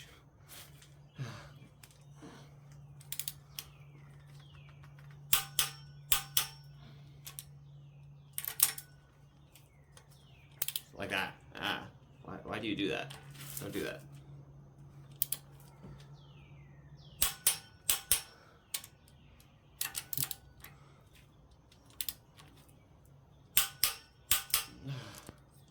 That's 50.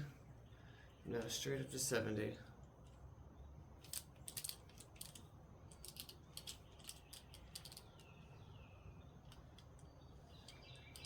60. 65, 70. Also, I'm using a 3/8 torque wrench instead of the 1/2 inch one because this is my most accurate torque wrench. These are cheapish torque wrenches from Amazon, but it's a torque wrench nonetheless. And if I wanted to be super accurate, I'd spend over $1,000 on a digital torque wrench that I do not need. So this will be fine for what I'm using it for. 70 foot-pounds on all of the head studs.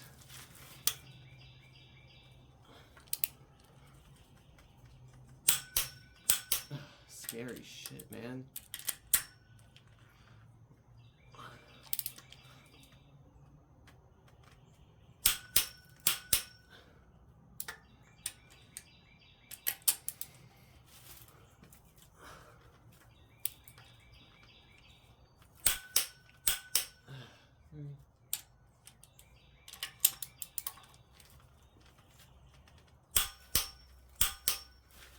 And one smooth motion makes me feel good.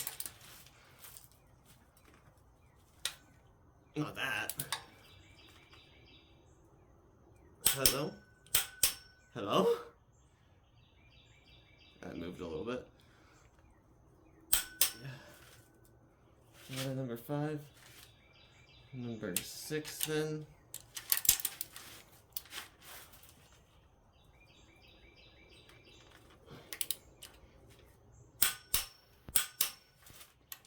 Number 7.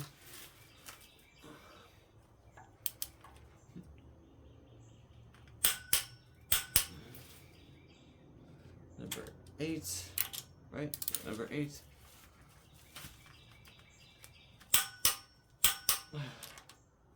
Number 9.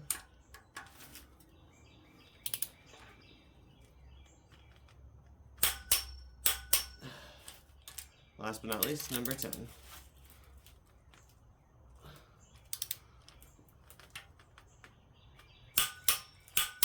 Oh my goodness. That wasn't as bad as the head bolt actually, the bolts compared to the studs, because it was this one right here with the head bolts. I didn't have it on camera because I was using my phone for the torque sequence. For the head bolts, I tightened this one down to, what was it, like 29 or something? And then it gets to 180. And this one only went like 170, and it would not budge. So I was like, screw it, leaving it alone. But that one didn't go so bad. ARP Head Studs with the head gasket and the cylinder head have been installed. Now that this thing is sealed on the bottom at the very least, I can comfortably just lather a lot of this in assembly lube. Should probably clean out the arms first. Yeah, that one will be fine, but let me clean out the arms. It is more than fine to use more assembly lube than you'd think you need. I'm just trying not to get it on the mating surface of the cam caps themselves. Trying my best not to do that.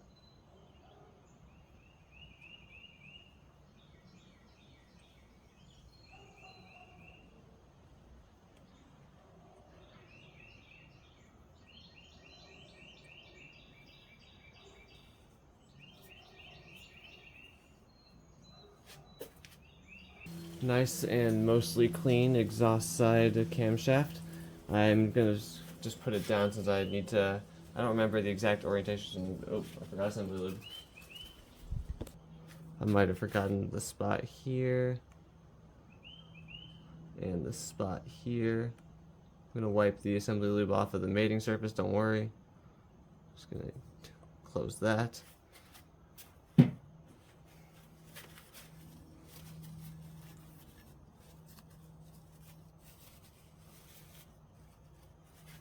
There we go. And this does have to be bolted down a certain way, but I'm able to just place it right about here, no problem. And then the intake side camshaft, not cam cap. There we go. And then I'm just gonna lay down the cam caps before actually let me put some assembly lube on them too. Assembly lube on everything, or else someone on the internet is gonna get mad at me. And I couldn't care less, honestly, but might as well since I'm here.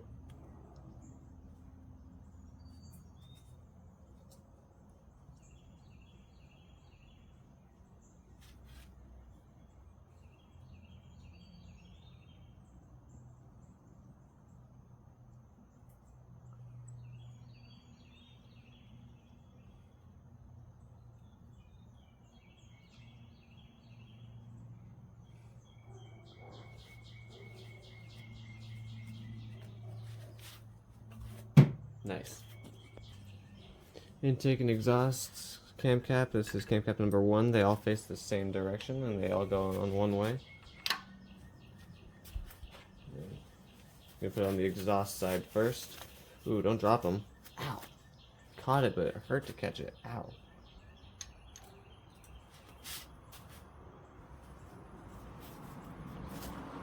Exhaust 2. What is 3? Exhaust 3. Exhaust 4.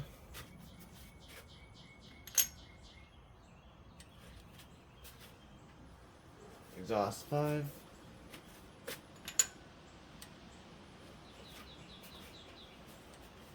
Intake 2.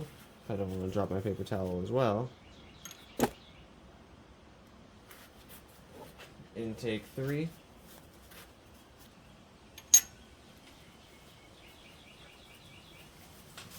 Intake 4. Intake 5. Oh, I got a little bit on the matrix. Whoops. That was a little too fast there. My bad. Yep. So apparently the cam cap bolts are not torqued to yield. And, I mean, I have new ones. I threw the old ones away. Even though the 243,000 mile ones, they could have been reused. Yada yada. The ones I installed in here, the new ones, I'm reusing those.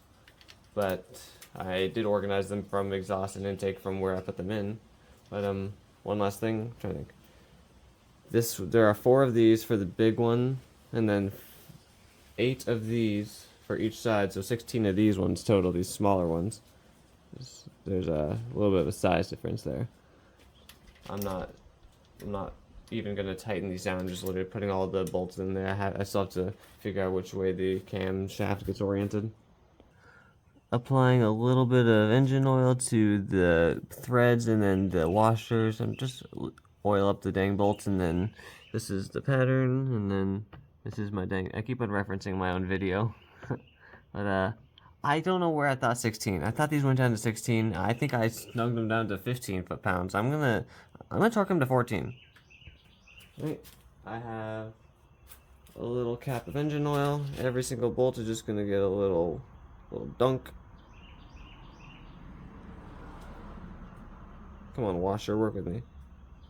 A little bit of a dunk, cause that's quite all right. All 20. Be right back. I was so confused for a moment because I couldn't find out where it said apply a light coat of engine oil on the threads and under the heads of the bearing cap bolts. I couldn't find out where well, I found it now, but so using this pattern, maybe I can have it on screen. All bearing cap bolts in that orientation go down to 14 foot-pounds. 14 foot-pounds on the 3/8 torque wrench. And which one's first? The middle one, this one. I think this ratcheting is gonna get annoying. I was just like snug them all down first a little bit by hand, just that way the ratcheting isn't gonna kill my ears. I guess torque. Tighten down. Whatever I was typing down when I was actually doing the wrong order, but I fixed up the order. Now it's on 14 foot-pounds, starting with this one right here.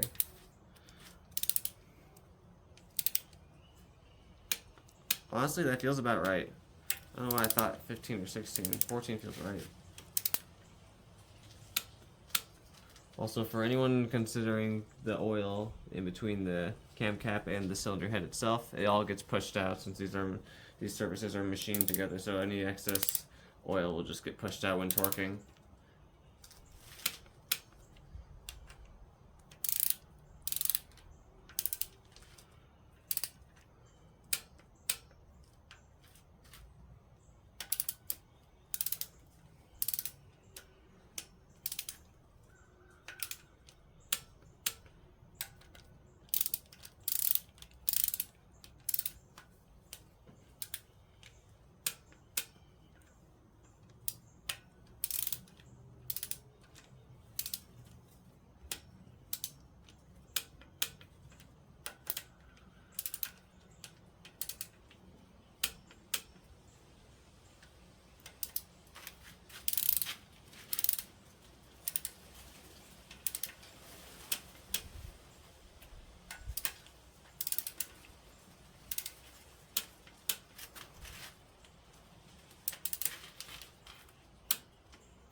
And that's all of them. I could just be the blindest person in the world when it comes to the camshaft position sensor and its torque spec. I went to all of the ignition where it said it would be at, so I'm literally just gonna, the O-ring lubricant on it, that's on it from months ago, it's fine. I'm not putting any more on there. I don't need to overdo it. And I also did clean up the sensor as well, so I'm literally just gonna snug it up with a 10mm. These are small 10mm bolts. Not like, yeah, they're 10mm. Well, how do I want to describe that? These are small bolts, so they're not getting a lot. It's just like a good oomph.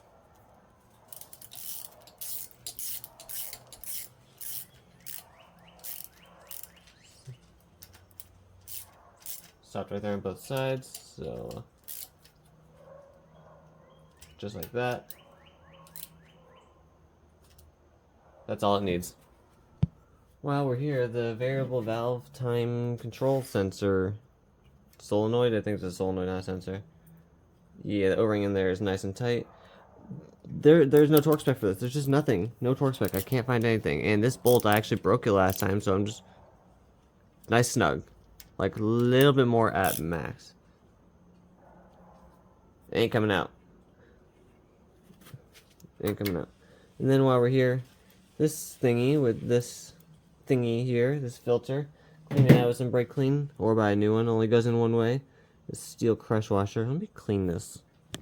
Steel crush washer goes on the bolt. It'd be nice to get a new one, but I don't have any, and I don't want to get a copper crush washer. Filter goes on just like that. No Loctite, no fill in place gasket.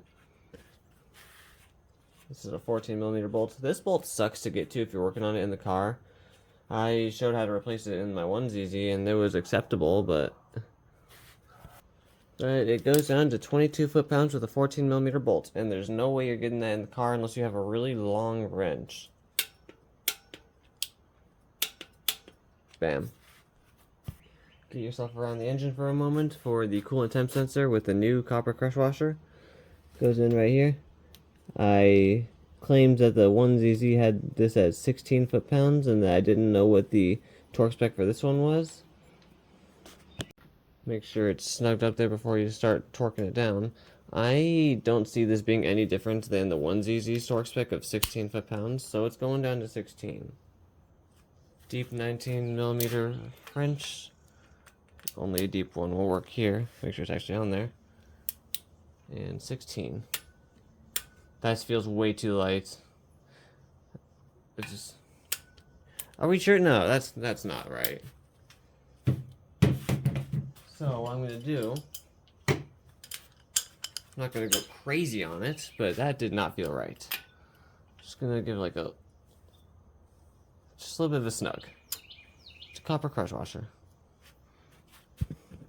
While we're over here, here's the oil control solenoid, this honestly brick of metal that I tried to clean it out a little bit. And here's the gasket.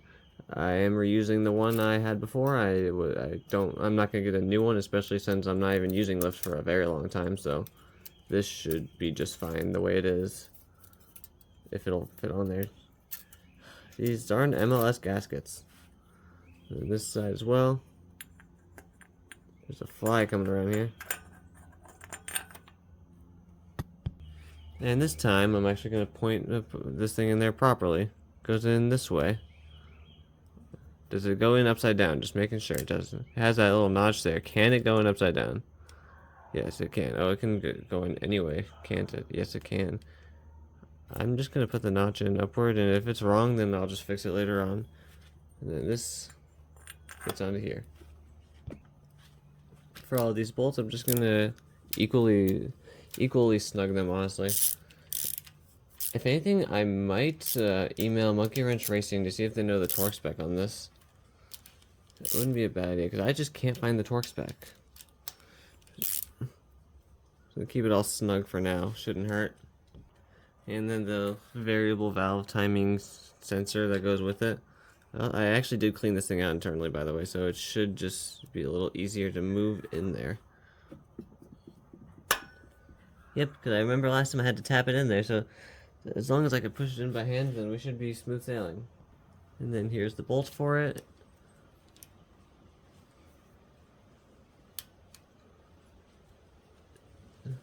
very tight fit. Not really tight, but just a weird fit.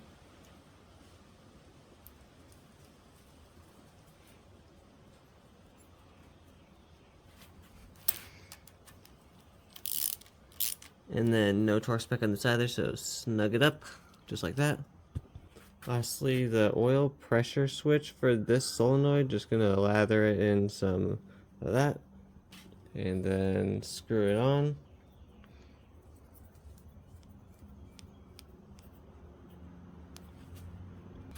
And then the deep 24mm to 9 foot-pounds, the one down here is 9 foot-pounds, and I'm gonna assume that this one shouldn't be any different. But this lowest torque spec on this wrench is 10 foot-pounds, so this is going down to 10 foot-pounds.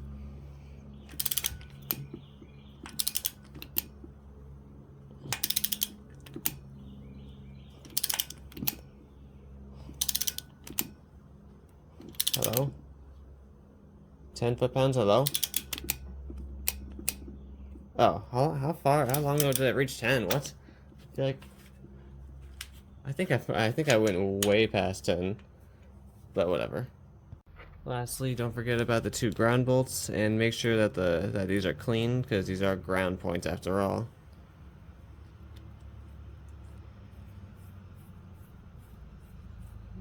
And that should be it for today. My phone is about to die. Alright, the next part we got is the sprocket.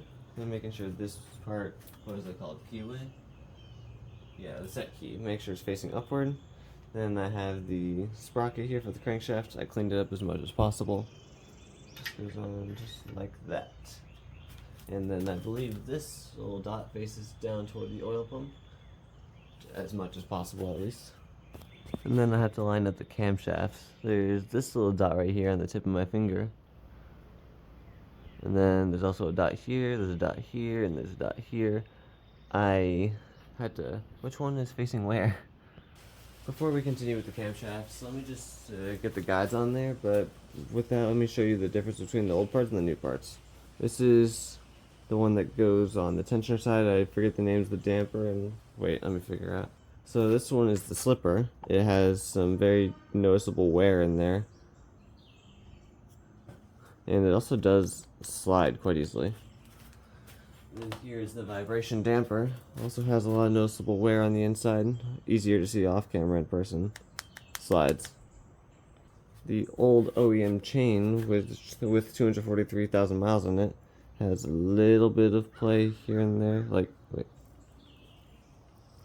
a few thousandths of an inch at max. No problem. And then just no play back and forth at all. Still pretty strong, or at least I thought. And lastly, the old tensioner. I cannot hold the thing down to save my life. It works.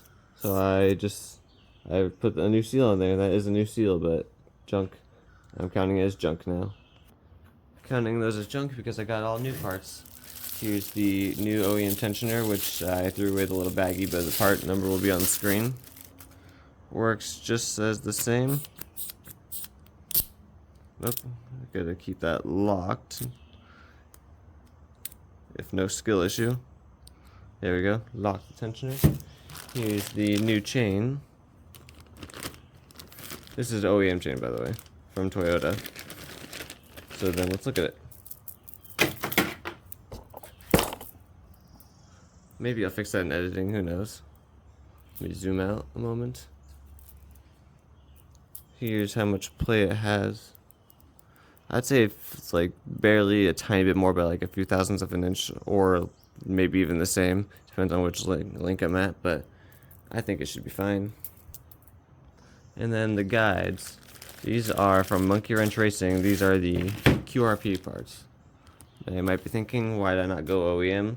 Because they're 3 times the price, and this will be better than what I have to begin with. Plus, I trust it. This one is the slipper. Has no wear in there, as you can see. Does it slide back and forth a little bit? No, it does not. And then here's the vibration damper. I did actually open these last night. Ow, what the heck? So this one is like a tiny bit oily. Also, these both have Mocha USA G09 engraved on. What? they're not a sticker. Can't exactly peel that off, so I would call it quality. Doesn't really slide at all back and forth, which is what I'm looking for. Second off, whenever I buy any part, no matter the brand, no matter the source, I always check for how it's packaged and how fine how fine all they are. To be honest, I always inspect my parts no matter where I get them from, no matter how old or new they are, used, yada yada. And I think these ones will be just fine in my engine. With that in mind, we're going to install the vibration damper first with the two 12mm bolts. I believe the first one is located right here. Slide that in by hand real quick. And then my other bolts right here.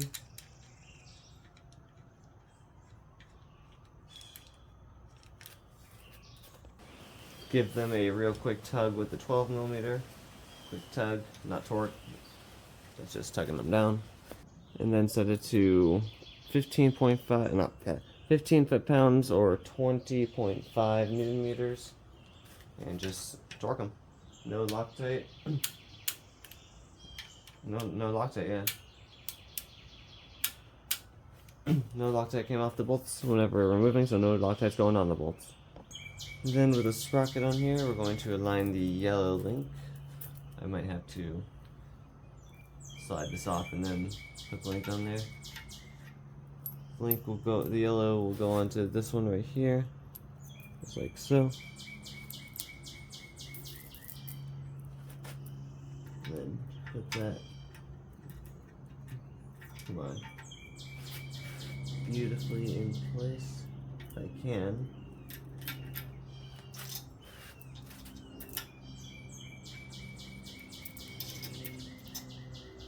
There we go.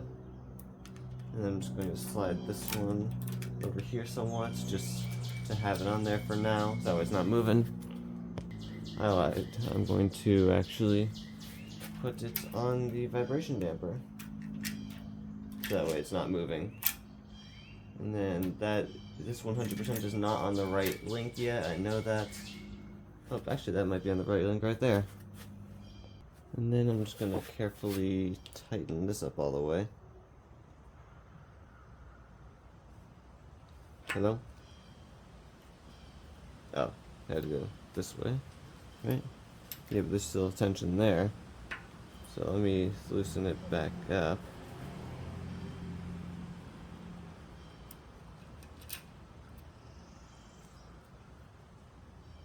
Is that right? I think that's right. Just going through a few reference videos here just to make sure, since the repair manual doesn't exactly, unless I'm looking in the wrong spot, it just says line up the timing marks. It doesn't show me which one the timing marks are, because there's the exhaust, there's the intake, and then there's this one with 2 dots actually on it. So that's, I believe that's the one. I believe that is the timing mark, and then this line is the only line on here. So let's put the damper in place then. Not the damper, the slipper in place. Which, where's the bolt hole at? Down here. And then the slipper goes to 15 foot-pounds as well. And then with that torque down, we want to make sure that it still moves, which it does. Moves a lot if needed. Nice. Timing is tight. I believe timing is accurate now as well. And then to remove the crankshaft pulley bolt here, which I did need it a little bit. Yep, just like that. Get your tool off the freaking crankshaft. I hate these wrenches so much. And then crankshaft is unscarred. That's good. Take the bolt out. Next, what we have is what Toyota likes to call the crank angle sensor plate. This piece. And then the F faces outward, front of the engine. Make sure it's completely clean. Make sure all the teeth are intact all the way around. You don't want these teeth falling off, which these ones should be all good. If these teeth fall off, then the crankshaft will not know where the position is. How am I explaining this? The ECU will not know the angle of the crankshaft if one of the teeth are gone. That was the issue with the Highlander a little while ago. So make sure that's all good and make sure that's all clean. Here's the timing cover with the 2 gaskets required for it. And for the front main seal, this is actually the one I used originally, the Felpro one. I'm not going to uninstall that because it's fine where it's at. And then we just put the gasket in place, starting over here, this end of the spectrum.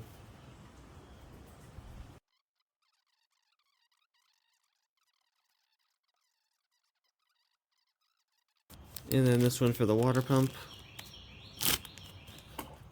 should just fit in right here in place. Nice press fit all around because it does have those tabs.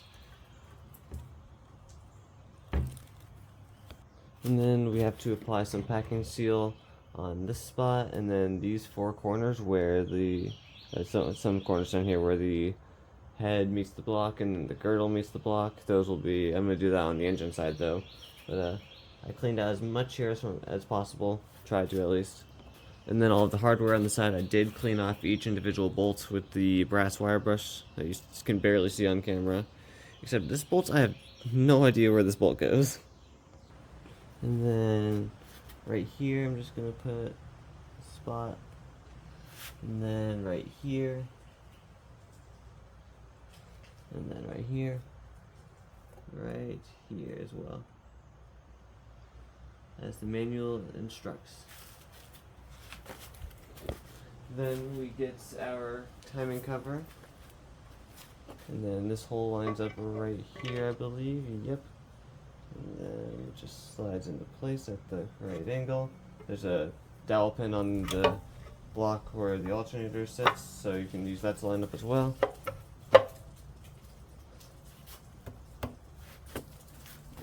Tap it on all around.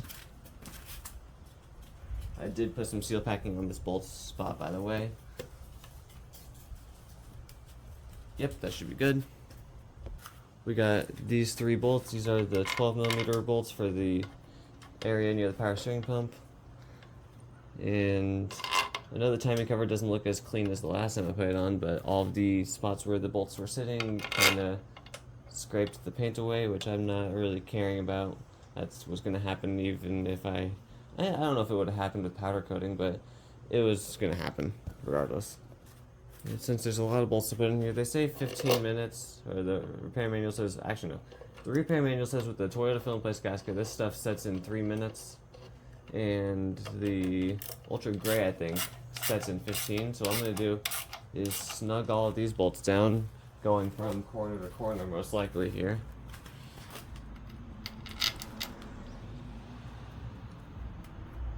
And then I'm going to just snug them all up and then torque them all down and hope for the best. Doesn't feel right, but doesn't feel like I'm crossing it either. Nope, I'm gonna stop. I don't know why that bolt's not having fun, but it's not.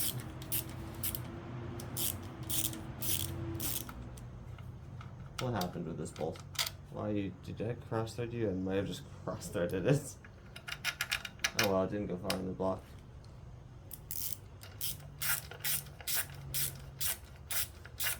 This one next shouldn't be an issue.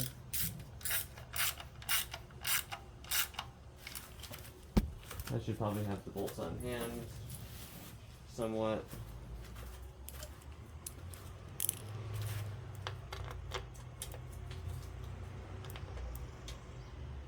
It's just not lined up. Is that the issue? Sorry for my head being in the frame there. I'm gonna come back once I'm torquing. There's something a little funny happening with the threads right here and the threads right here, and I have 2 bolts left, and I don't know, it's a little weird, but for now I'm just going to torque down what I have. These 3 bolts, bolt A I believe, go down to 15 foot-pounds with the 12mm.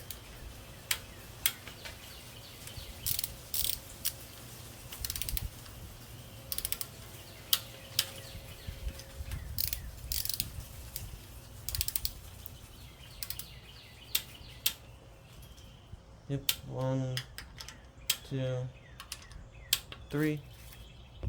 The remaining bolts are going to go to 96 inch-pounds or 8 foot-pounds. And I probably should be doing this in a star pattern, but yeah, I'll do this in a star pattern, no problem.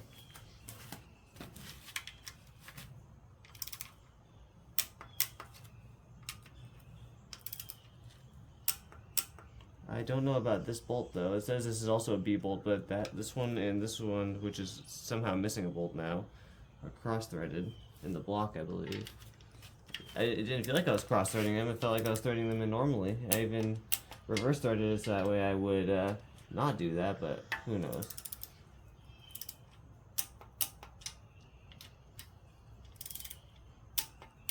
So much for a star pattern. And I also torqued these ones down as well, I believe. There's also, oh, missed one, clearly. Let me just try with this one.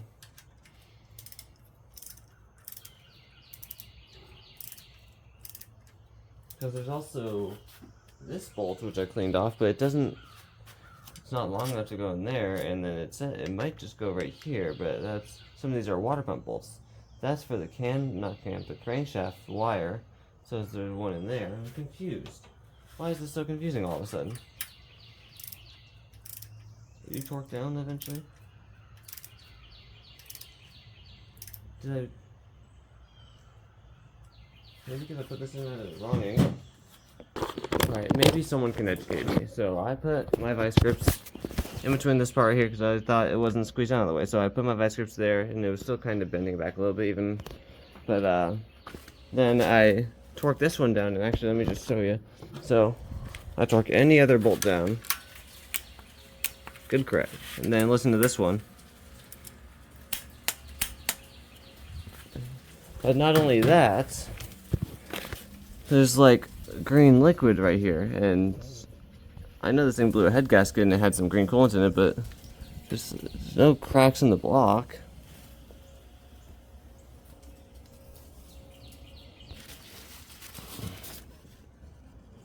Unless there was a little something right here oozing out. Oh. Just broken? What's happening here?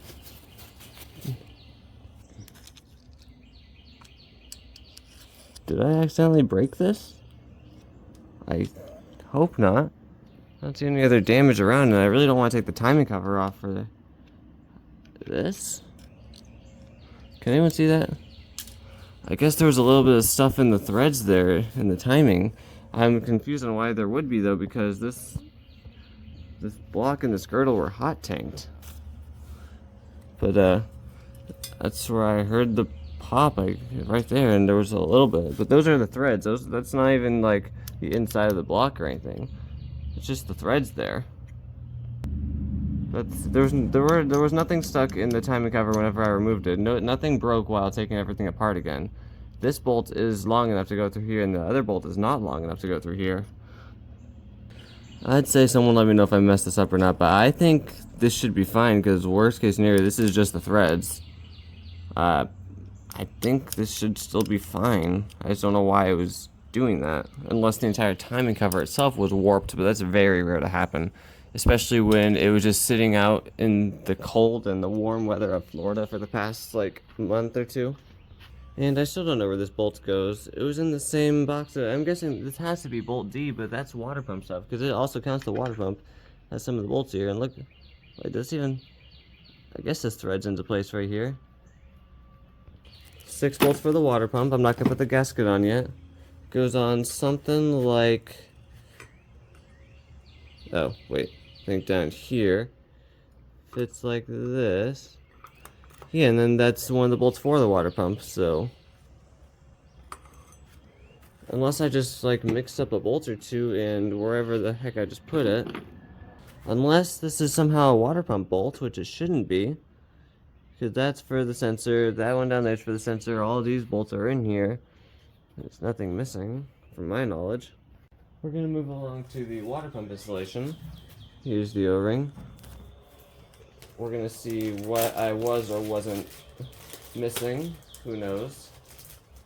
Sorry, opening this off camera. This isn't going to get any lubricant or any sealant, it's just going to sit in place right here. Hopefully sit itself in place. Yep. And then my water pump with a bunch of bolts. I got this water pump from Beck and Arnley. Should be just fine. Anything new is better than the old one I had. So I believe one of the B bolts, I'm having a lot of trouble with this somehow, even with the repair manual. I think one of the B bolts goes up right here.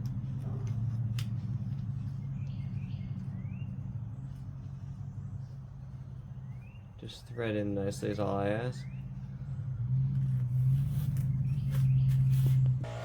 Alright, I was putting the water pump in, I was putting in some of the bolts, and then I had accidentally, I don't think this did much damage, but this one snapped out at high speeds and kind of pulled some of the threads out of the block with it. I don't think that should be too big of a concern, but I definitely did something wrong. Well, it'll still thread in, so that's good. So the block isn't like gone. But I'm confused because clearly something's wrong. So I'm just gonna take the entire timing cover off. I'll reapply the gasket maker, and then the timing cover gasket itself should be fine to reuse. I'll be right back. I'd say the main mistake here is this bolt is kind of cooked, and these threads are, you can't see them, they're not so great either. Every other bolt with every other thread seems just fine. It's just this one in specific is, I don't know how to deal with that.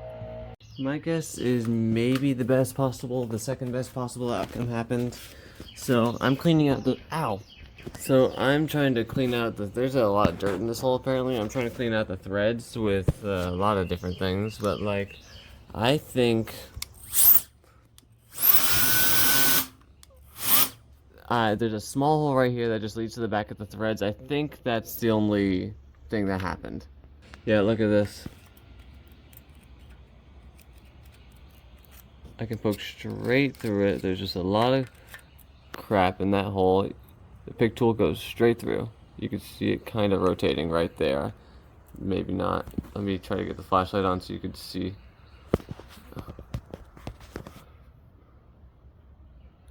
I think that's the only damage that actually occurred. I don't think it's any more than that. Yeah, just a small hole from the threads to the back of the block, but no oil or coolant should be even close to there, because it'll get stopped by the gasket. Yep, there's the hole. It blew the bolts and the pressure with all the dirt in there just blew a small hole right there, but that should not be of any concern. And in case it does leak, somehow leaks any oil at all, which it shouldn't, I'll just like put a dab of fill in place gasket right there, worst case scenario. But clean the threads in the timing, clean all the threads everywhere. I thought hot tanking it would have at least done something to the threads, but I guess not. I don't have anything to chase this with, but I'm just gonna manually clean it with the pick tool and the air gun, and I think only this bolt will thread into here, or at least it's the only one I want to thread into here now. Stops right here-ish by hand, but then by wrench it'll go in quite nicely. You get the point. Because then right here, oh wait, no, it might go a little further. It does. I don't know how much further it goes. Yeah, that's weird. Alright, now you can definitely see it. There is down somewhere in there's the little hole. I don't see any, I think there's just a lot of dirt in there, not cracks in the block or anything, but I shot some brake cleaner in there, and then this is what came out. That's great. From this angle, you can see the hole in the top left of it, right there. That's, I think the most damage it did was just a small pop. That would be good. But yeah, I don't know what. It's gross. I have confirmed by hand and by wrench that all of the bolts are now sitting in there nicely, threaded in correctly. I'm just going to turn this to 96 inch-pounds real quick. And then I'm going to torque down all the smaller ones first. In a star shape. Or in a star-ish shape, I don't know. I was using this bolt and this bolt back and forth in each one's threads to retap this one nicely. And I also measured how far these could even snug in there compared to how thick the timing cover is. So I'm just gonna... That feels normal. That feels normal. It was a thread issue before. The threads in the girdle were dirty. That was the issue.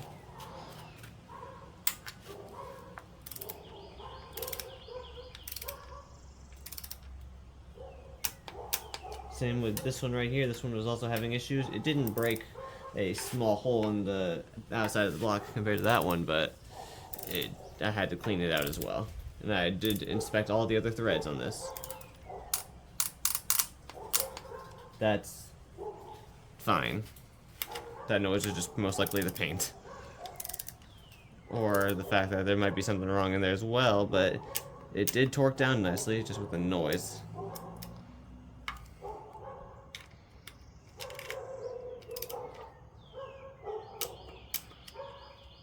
And then I believe this one around the side. Sorry about the dogs in the background. It is a suburban neighborhood after all.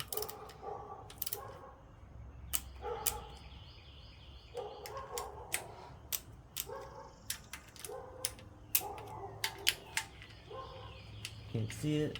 Oh, it's because there's not even a bolt in there. That's why I can't see it. Where's the bolt at?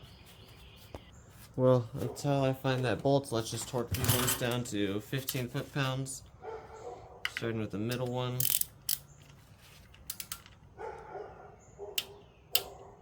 I have no idea where that bolt went. I'm serious. It's not in the engine anywhere. I'm not buying a bunch of new bolts just for one. Bam. Like I have just this extra bolt.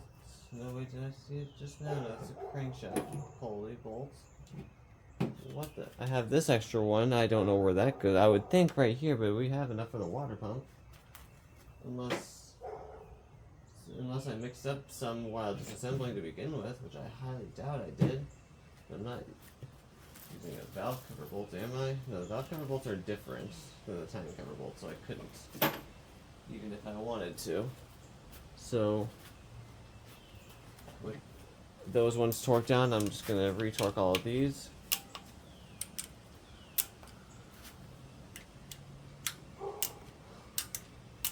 My only guess is one of the water pump bolts goes to this.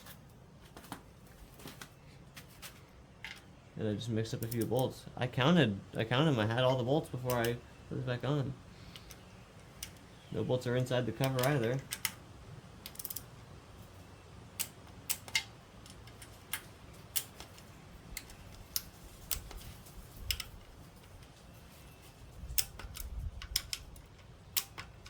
That's the timing cover torqued down.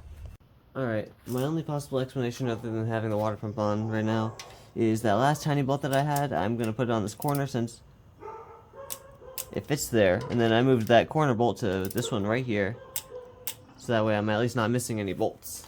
Because as far as I'm aware, it's all bolted on. Nothing, no threads are broken now. Everything is working appropriately. Then I know this one's a B-bolt. It goes down to the same as everything else here.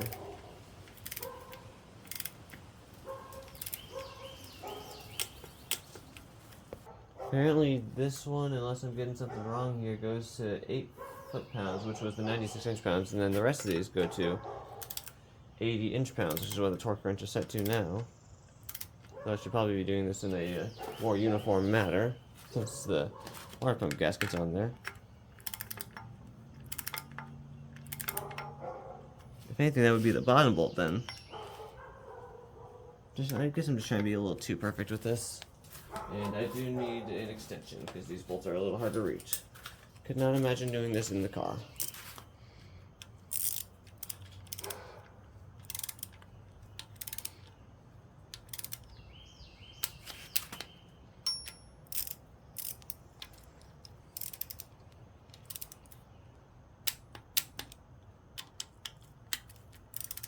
Because on the Toyota repair manual here, it doesn't even have this bolt as a B bolt. It doesn't even point at it or anything. Nothing. So these should be correct. And then 1, 2, 3, 4, 5, 6. Next, the engine mount bracket itself. If you can read that, that's the part number. I had this sandblasted and I painted it myself. Self-etching primer along with regular primer and then paint. I have to apply seal packing to these. I just want this thing lined up for a moment. I don't want the bolt going all the way in there yet. Just want that lined up. The thing says apply seal packing to the threads of the mounting bolts, minusing the last few threads of the bolts. Sorry, there's just some dirt on it real quick. Got it. I'm just gonna do this. See what happens. My fingers are a little dirty, but I couldn't care less. Let's see. Ow! Stubbed my toe on the engine mount. That hurts. Especially when you're wearing Crocs. Hint, don't wear Crocs while doing this. Try to reverse thread it so I could catch the threads correctly. Maybe. I don't know. Let me just try screwing this thing in now, or bolting it in, I should say. It's a 14mm.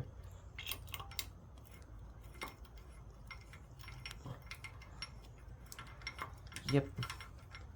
Part of me wishes I had a power tool right now for this, but whatever.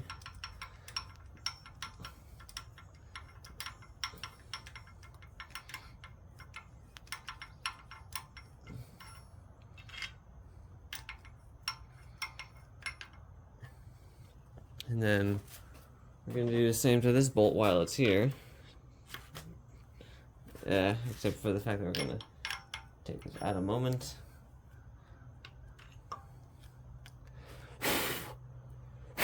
There's a lot of paint on the threads, sorry. And then there's one more glop.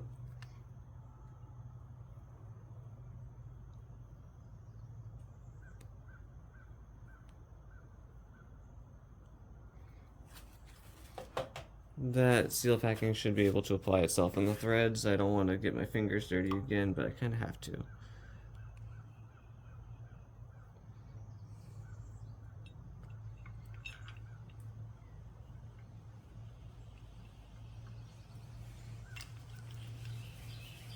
Hello, go in, buddy. These get torqued down to 35 foot-pounds, by the way. And then this is the one big bolt. The other three are shorter, quite noticeably.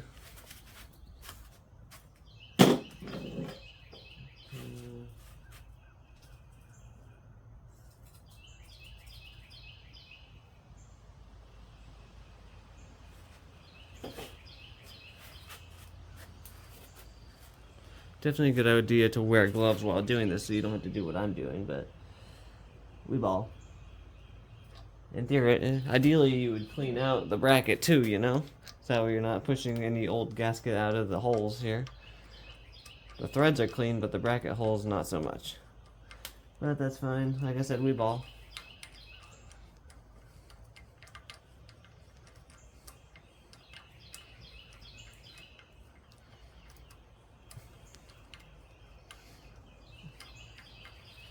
Almost in there? Almost.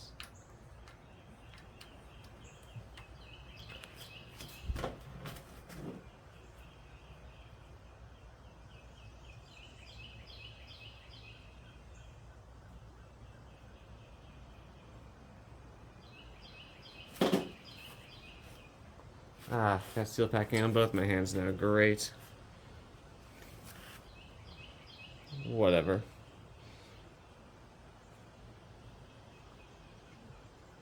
The only thing keeping it out is the old seal packing that's in there.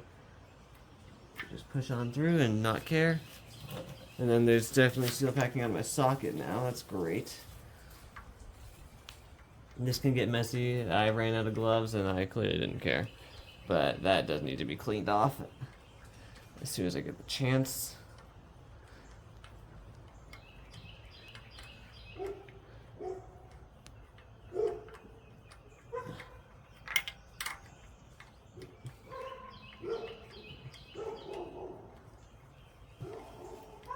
There we go.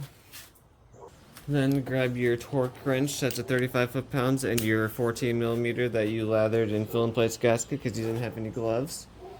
And we're going to start with the top bolt.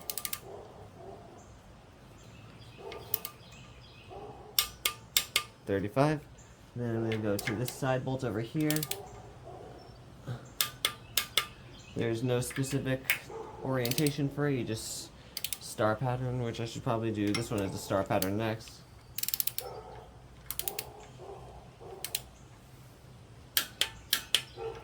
And then this one. One more time all around.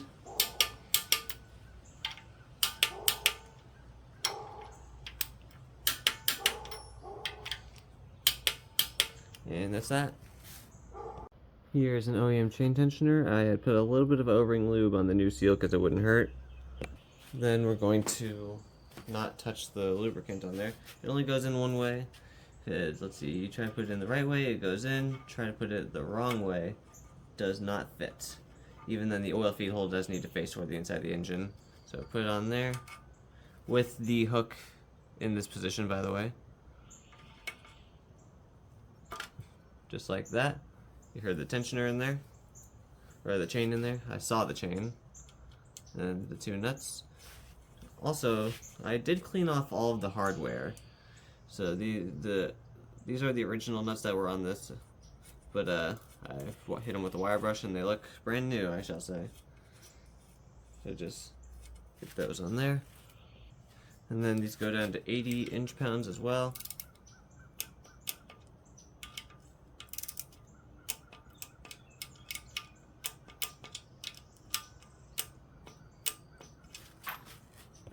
For this next part, I have this tool I bought on eBay. It's just meant to hold down Toyota specific crankshaft pulleys, so that way you could either tighten or loosen the bolt.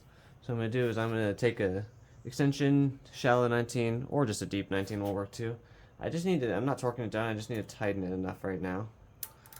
So I'm going to pull back on this and down on this at the same time, just to tighten it. That should be more than enough. Now last time I did this step, I guess the plunger happened off camera, so hopefully this time it says rotate counterclockwise, doesn't say how much, but never mind the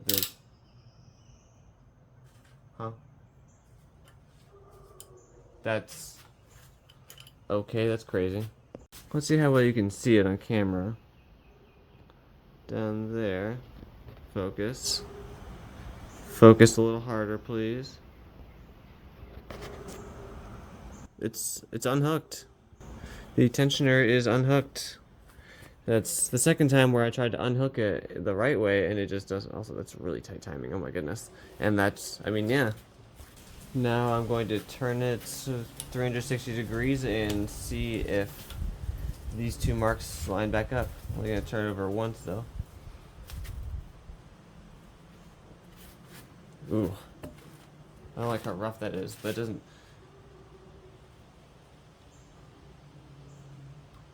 Yep, that's good.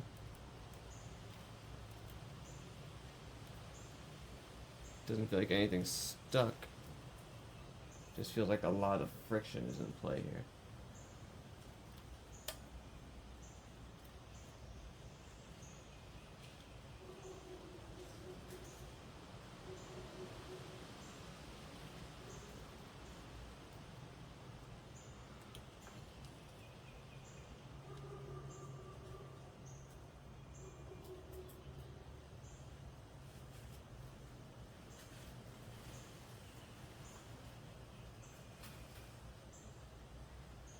I mean, that's tight.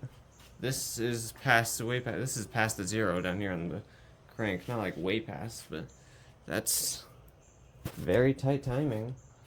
This is, you can see it, it's, the white dot is very far past the 0, or at least in like a few degrees, but that's tight timing, and I didn't feel anything like, I didn't feel anything bad. Turn it over once more just to verify everything. It didn't feel like a valve was touching a piston or anything. It didn't stop me. It's just friction and the fact that I haven't physically spun it for a few days.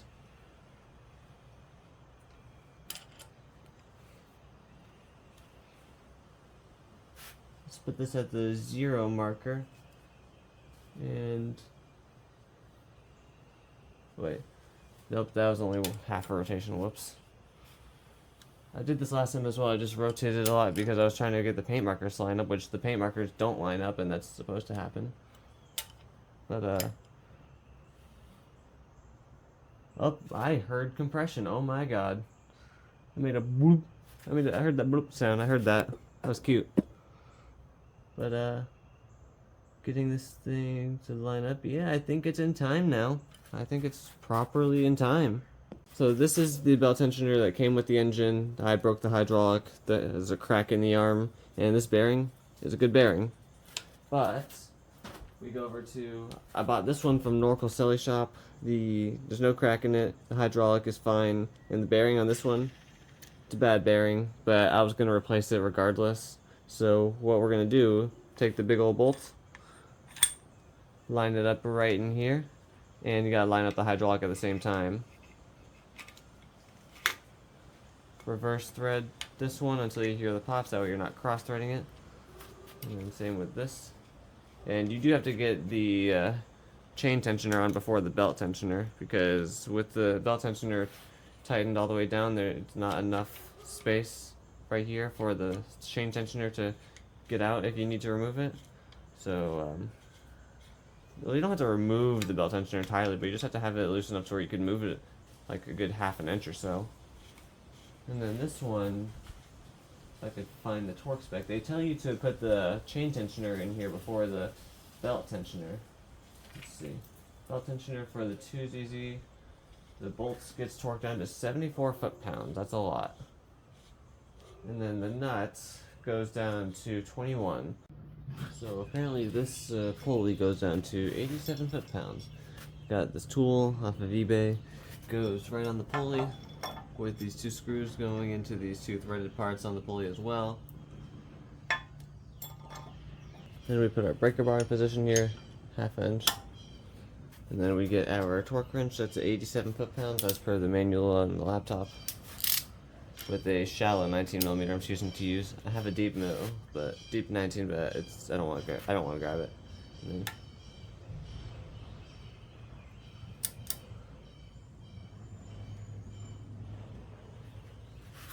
this seems a lot.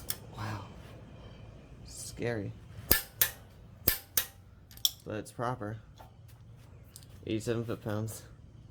Next I want to deal with this pulley. You need this specific socket. I bought it off of eBay for like 15 bucks. You could get it from Monkey Wrench Racing. Just don't do that. I don't know if Toyota has a torque spec for this, and I couldn't find one. So just let's see how much it takes to take it off. That wasn't really on that tight.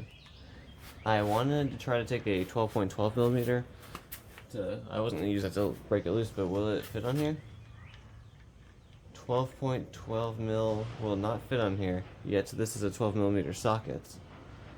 So here's the bolt. It's a little dirty. Here's the pulley. Ooh, not the finest thing ever.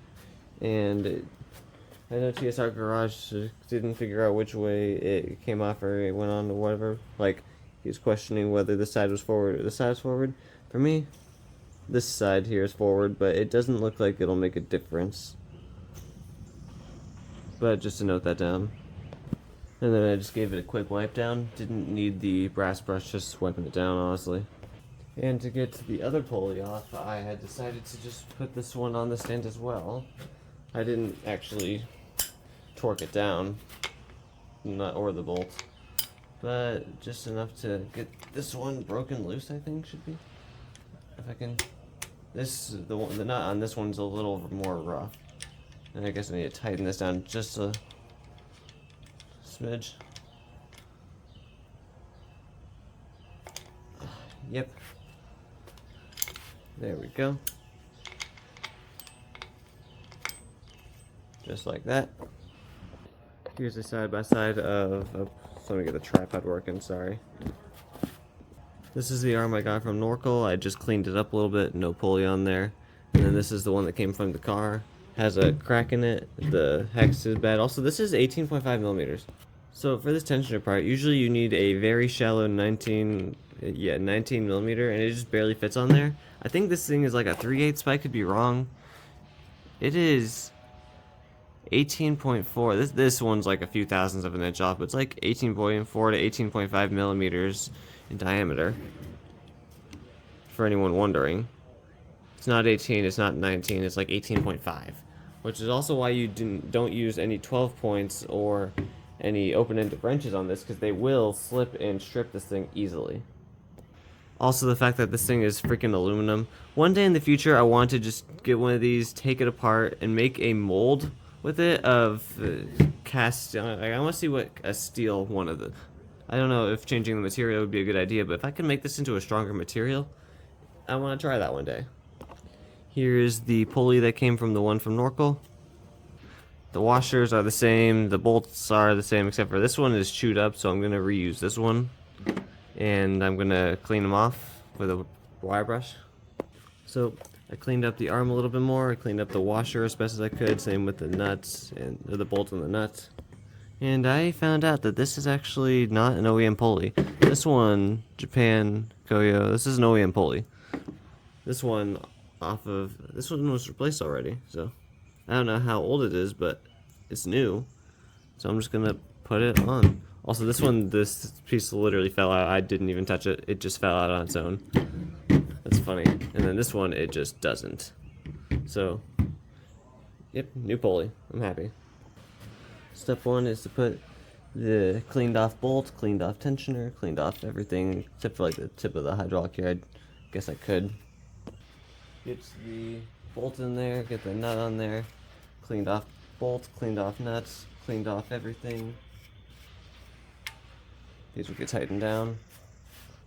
We're going to start out with 74 on the main bolt here, 74 foot-pounds. Gonna go down really freaking tight, so. Yep, it's going to intend on moving the engine like that. Yep, that's very intentional.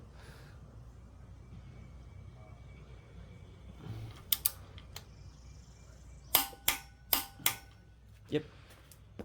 And then this one goes back to 21 foot-pounds. Did I just? No.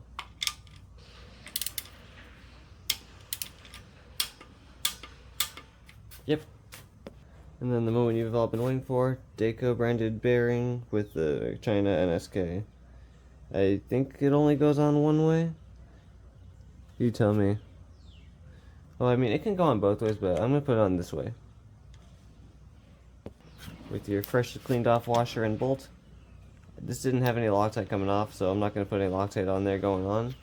And I guess the only way I could find a torque spec for this is Monkey Wrench Racing, because Toyota's repair manual doesn't specify it anywhere. I don't believe. It just says put the belt tensioner on there, bro. So just like TSR Garage did, I'm just going to tighten it down as much as I feel. It didn't take much coming off, so I know with aluminum, things like aluminum washer, bolts, casting, threads, yada yada, be careful when tightening stuff down like this. Right there. And then let's try loosening again, see if that was a little bit more. Awesome. Right there. Perfect. And if it somehow does fall off, then I'll just get another bearing and retighten it. I don't know. Let's be on the back side of the engine for a moment. Let's say you're trying to install your power steering pump and it just won't fit in there. If I could just line it up correctly for a moment.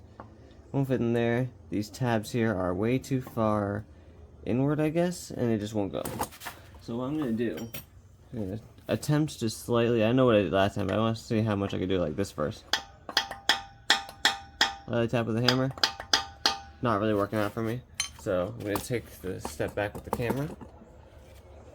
So I got a, what's this, like a foot long half-inch extension. Just gonna put it right in there, just line it up. It's hard to hold it in, yada yada, and just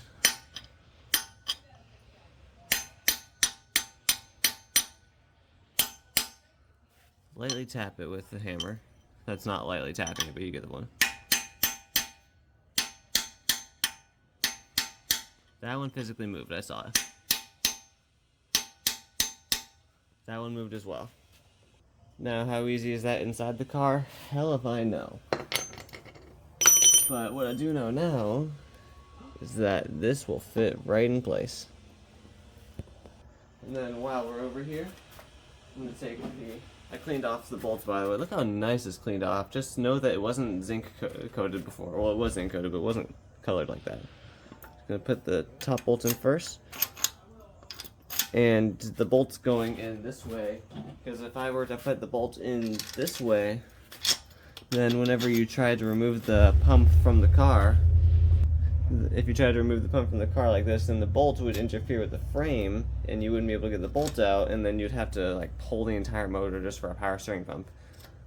I think that's the way it goes, at least. So what you do is you put the bolt in this way, line it up with the pump, and then you put the nuts, which they didn't clean up as well as the bolts did, but they still clean off nicely. Put them right here, and I'll put the torque spec on screen, but I think these go to 43 foot-pounds. I'm probably wrong. I was wrong on a lot of the torque specs from remembering them compared to actually seeing what they were. But I will not be torquing down the power steering pump, because whenever I actually swap the motor, I don't know if the pump on my 1ZZ is a GTS or GT pump, because I am currently using a GTS serpentine belt in my car, in my Saga GT. So I might have a GTS pump on my engine, I don't know, but whether I do or don't, it'll be easier if I just leave this loose, because I am going to have to deal with the power steering when I get there anyways. I don't want to have to re-tap the things I just tapped, as you just saw me tapping. So I'm just going to leave these literally hand snug. Since we're back here, we might as well get some of the other things knocked out. For example, this first thing is, I think it goes on this way. It has the dowel pins to line up, yep. And then I had also cleaned off all the hardware, just like I'm doing with every single nut and bolt here. Not like perfectly, but just like enough to where it's not oily. You know, the entire engine got hot tanged, so I might as well keep it nice and clean back here.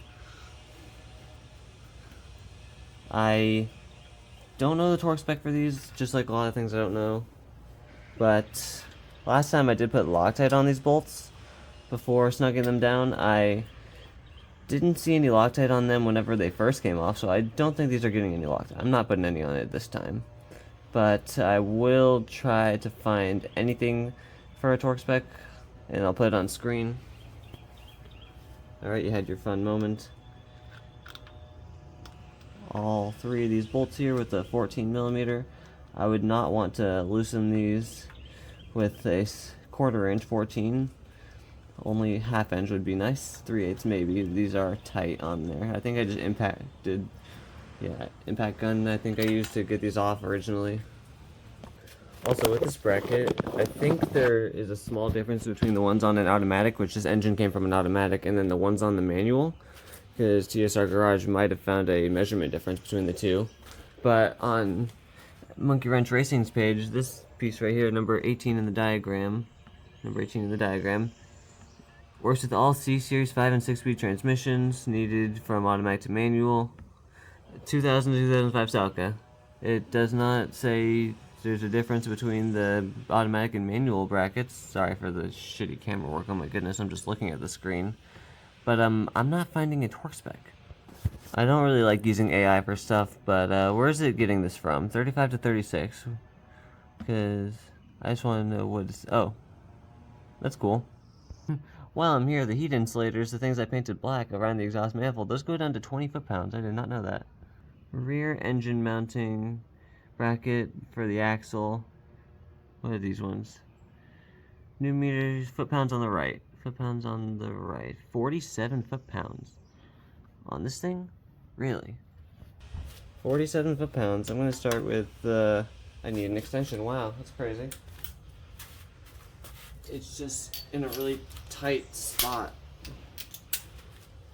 I would not want to remove this thing while in the car, but I'll go 47.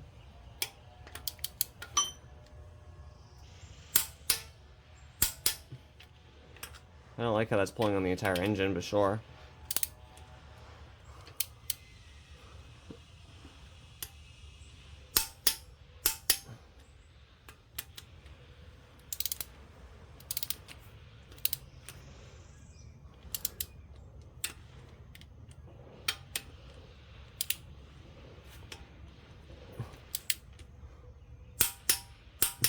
Alright, then just one more all around.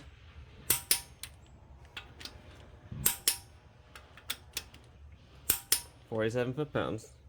There's another bracket that goes down here. The one for the exhaust. Yep, just a little bit of pollen on it, no problem. Stud lines up right there. Nut goes on.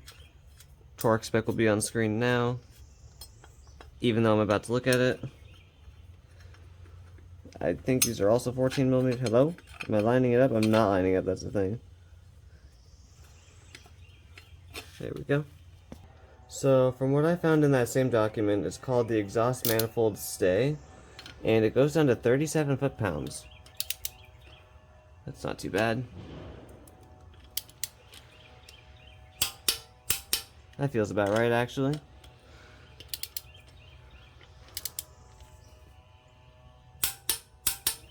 Once more. And then that should be the back of the engine, minus the exhaust manifold. For the exhaust manifold, these four bolts down here on the bottom go to 20 foot-pounds. These rusted bolts here. And this manifold is actually slightly warped. The header side, or the cylinder head side of the manifold, this is flat, that's fine. And same with the intake side, but this manifold is like slightly warped. So I'm gonna get that. I want to try sanding that myself. I don't want to take it to the machine shop for that. Yeah, having it on straight. Yep. I'm just going to hand snug. I didn't put the gasket on there. I'm gonna keep everything hand snug for this. There are these two nuts here, which these aren't actually oily. I'll clean them off. There are the two nuts which I have over there. There's this one bolt which is different than the rest. That one goes to this part of the bracket down there. There are these 5 rusted bolts that go onto the painted bracket, and then there are these 3 bolts that actually go to the manifold. To get everything lined up properly, I had to loosen this bracket down here again. Everything needs to have a little bit of play for it to all go back together. And then you get the manifold in first, and then you get the bracket tightened to the girdle, and then with the bolt threaded in here but loosened, that's when you torque that one down. And then all the torque specs will be on screen, and then we're gonna cut to when I have all the bolts in. Alright, these 5 bolts here. 20, I believe, on these 5 bolts. I forgot what it was for the actual exhaust manifold. 37 on the 2 bolts on the bracket below, or the nut and the bolt, sorry. And then the final bolt that's high on the bracket, let me just show you. It'll be on screen. I just don't know it right now. Since we're moving to the front of the engine, I'm going to move to the knock sensor wire, part number. You might be able to reuse the one from the one's easy if you're doing the same swap as me. I got the new wire because the old one broke off, and I just thought, $5, replace the wire, wouldn't hurt. Then we have our crankshaft position sensor going down here. There we go. The torque spec for this one is actually 80 inch-pounds. I'm pretty sure this grounds out to the timing cover as well, which is why I didn't paint over the surface there. I ended up needing an extension, my bad. 80 inch-pounds. Yeah, it's like nothing.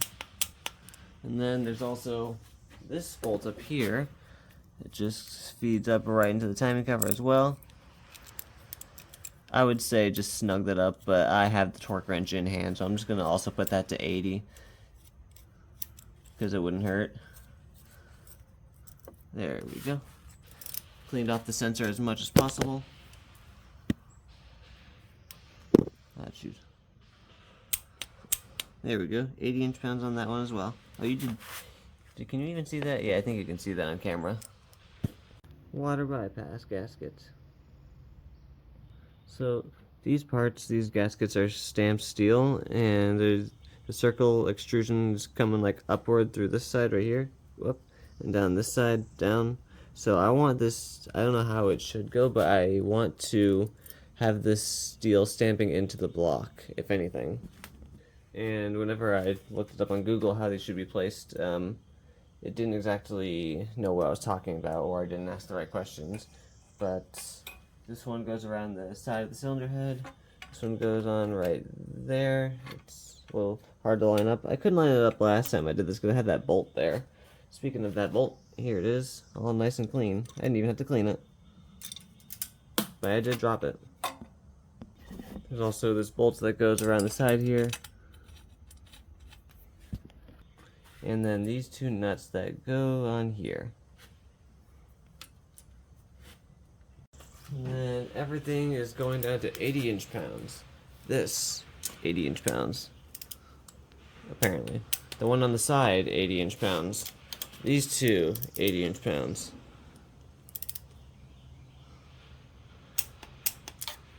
That feels about right.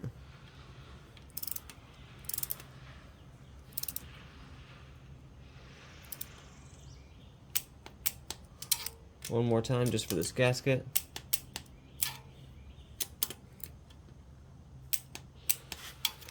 And then this bolt.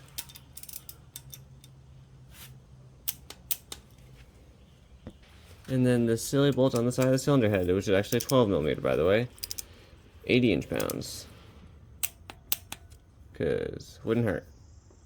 Here's the part number here for the thermostat gasket. And then this is actually the same thermostat that I had from before. I just replaced the gasket since it was like a $5 gasket.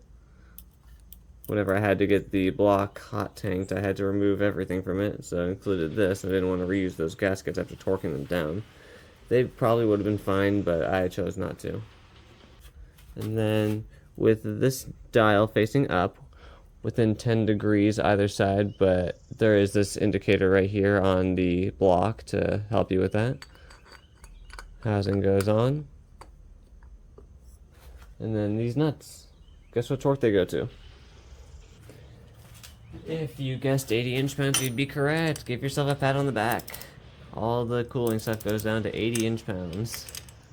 For some reason. That goes down to 80 inch-pounds as well. No, that goes down to 75. I'm wrong. The OCV on the side of the cylinder head for the lift system goes down to 80 inch-pounds. Or like 82 or something, I don't know. 80 inch-pounds is more than enough for that. 80.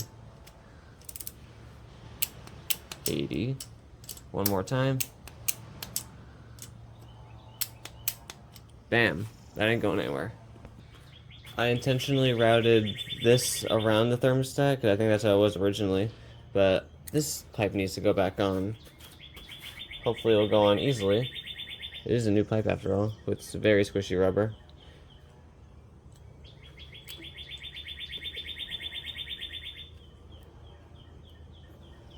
I want it to go all the way down first. I will be needing it to flex a little bit eventually.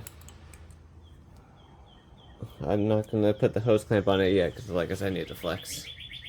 And there's also no valve cover for it to bolt to at all yet.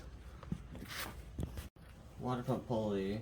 I think it goes down to 107 inch-pounds.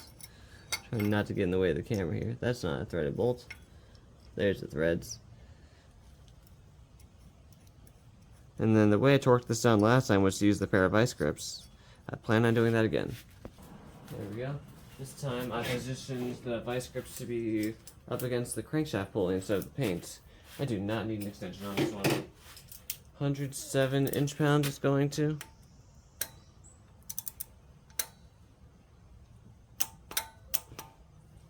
In a star pattern, of course. Hold the vice grips that way they don't keep on banging around.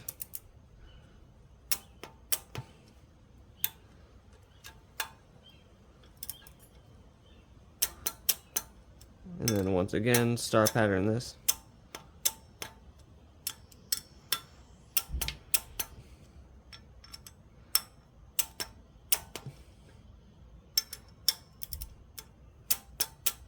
There we go. For the alternator, I had to squeeze it on last time, but I did it wrong. So you're supposed to put the bolt in just a little bit like that, and then grab the big ol', where is it? Found it. You're supposed to, similar to the power steering pump, you're supposed to like press out the piece a little bit. I think at least it's supposed to be doing that. Doing what I did just now, but off camera, I was able to move that small bushing just enough to where this slides in here nicely. Feed the bolt through. Make sure you get the threads in there too. Hello? There you go. Make sure you're not cross-threading it either. Wouldn't want that to happen.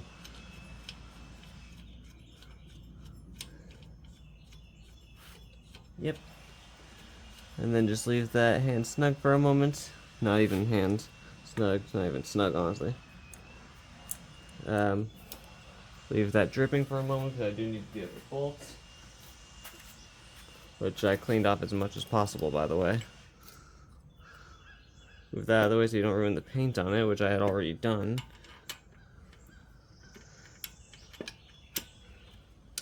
Who says replacing an alternator is difficult? It's easy. And yes, this pulley is good. I cannot find the torque specs except for a YouTube video on how to replace this in a 1ZZ, so I'm going to use the 1ZZ torque specs, wouldn't hurt. Bottom bolt going down to 43.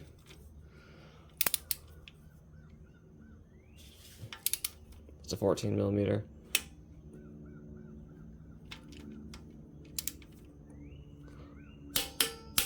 .43. And then the top one, if I don't kick my tripod, sorry, going to 18 foot-pounds. Back up the tripod a moment. And that's the alternator in place. Next, I'm gonna put the dipstick in there. The O-ring lube that's on there should be fine, along with the new O-ring. Just slides in there, goes around a few things. There we go, just like that. And I believe this sensor, both the knock sensor wire and the crankshaft position sensor, attached to this bracket down here. But like, if I attach it to the bracket, then it's just, the alternator is just in the way. You can kind of see that there. This, I mean, unless the dipstick is just like supposed to be right there, but even then, just barely. Let's say I do put that one right there, and then this one kind of just stupidly wraps around it. See, it's like this doesn't even like match up nicely. It's just, this is, well, even then the alternator, not the alternator, the intake manifold and then this thing aren't even like mounted properly yet. So I just don't know which one goes where, but I just don't.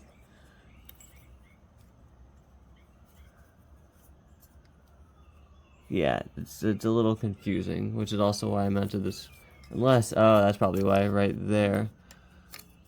No, maybe. Stupid. This is stupid. I don't even want to mount these wires. While we're here, the starter motor isn't gonna go on, mainly because with the stand in the way, it's dirty. I mean, it kind of fits, but not really. So the starter motor is gonna be out of this tutorial, but the torque specs will be on screen. OEM intake manifold gasket. This one's also stamped steel. The one I had from Felpro was I think it was also a steel gasket, but it wasn't stamped. So I just shelled out $3 for this thing. Making sure the surface here is clean, which it also is not warped. I made sure of that.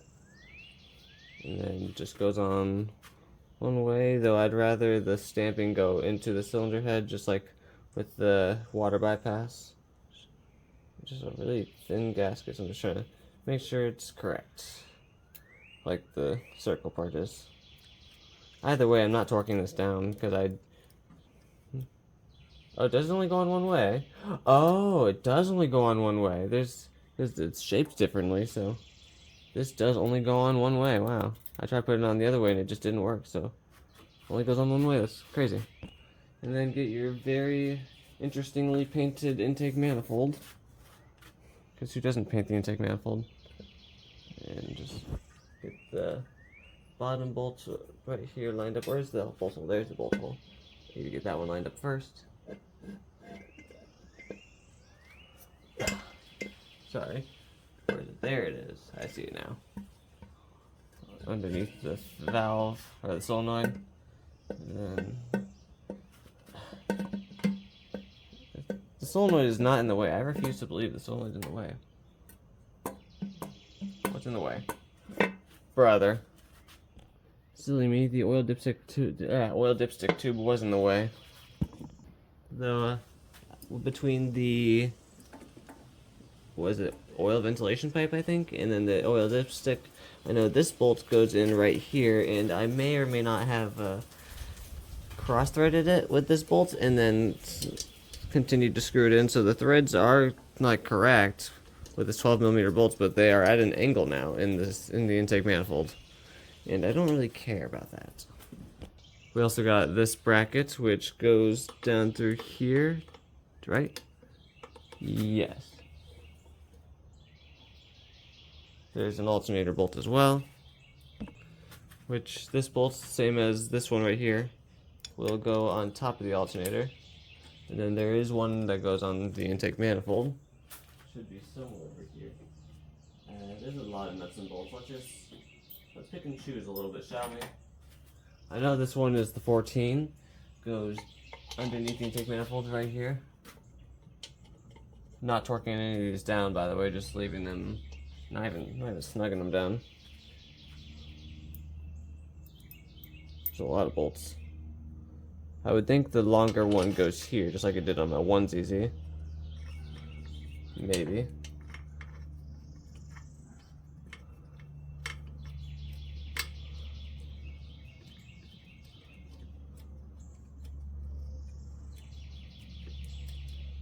Well, that bottoms out, actually. That does not go there. I do know that these nuts go here and here, maybe. A lot of these nuts and bolts were from a 1ZZ as well, since I lost all the 2ZZ hardware. So that's fine. How about this bolt's going here then? It feels like it's too short though.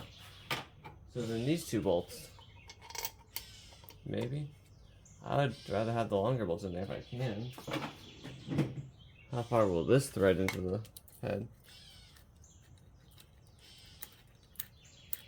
Nicely, actually. Don't do that. Don't just slap your intake manifold with the 12mm.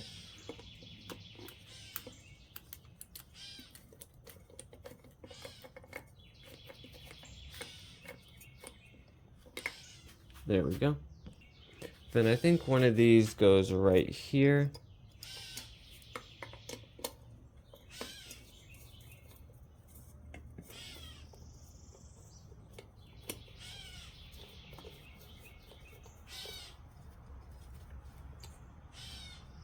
Just like so, not tightened down. So then this bolt has to go here. It's the only long bolt left.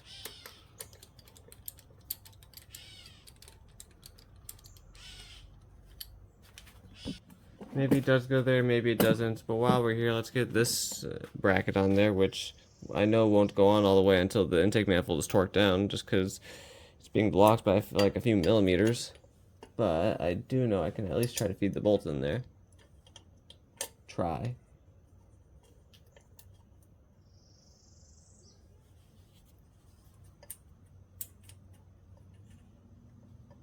I don't even know why this little bracket's on the side of the intake manifold to begin with. All I know is that it kind of sucks, and I guess it's missing a bolt? I don't know. I don't have any other bolts. And as for this long one, I'm just going to leave it in there. If I need to cut the bolt, I have a Dremel. I can cut the bolt. Next is the throttle cable, in which I had painted the bracket here. I took it off and painted it before even doing a lot of stuff. So feed it into place. Can be a little weird to find the spot for it.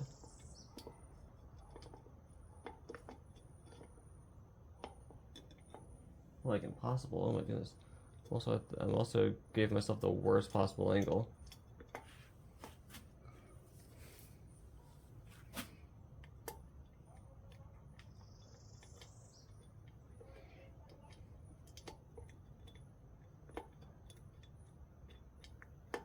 Yeah, I'm just gonna go around to the other side. Ah, that makes sense. Hello? Hello? Right there, okay. Thank you. Then we grab our 10mm on a stick. If I could, there we go.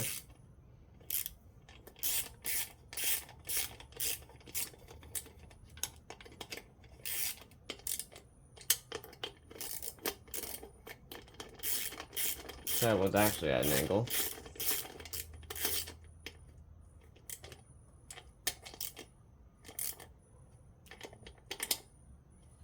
Yep. And then I'm going to route this one underneath this point. I believe it goes around the dipstick some way, shape or form. There you go. Perfect. And then it is actually supposed to like aim downward.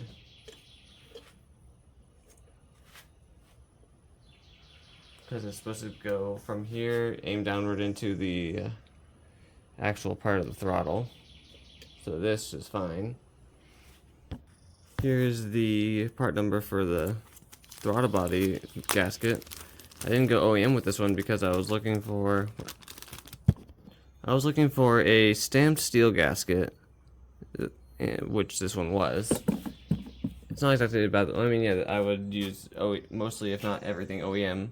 I don't even know why I got this gasket to begin with. I think the OEM one was like a similar price, maybe a few bucks off. But that one should be fine. It's stamped steel.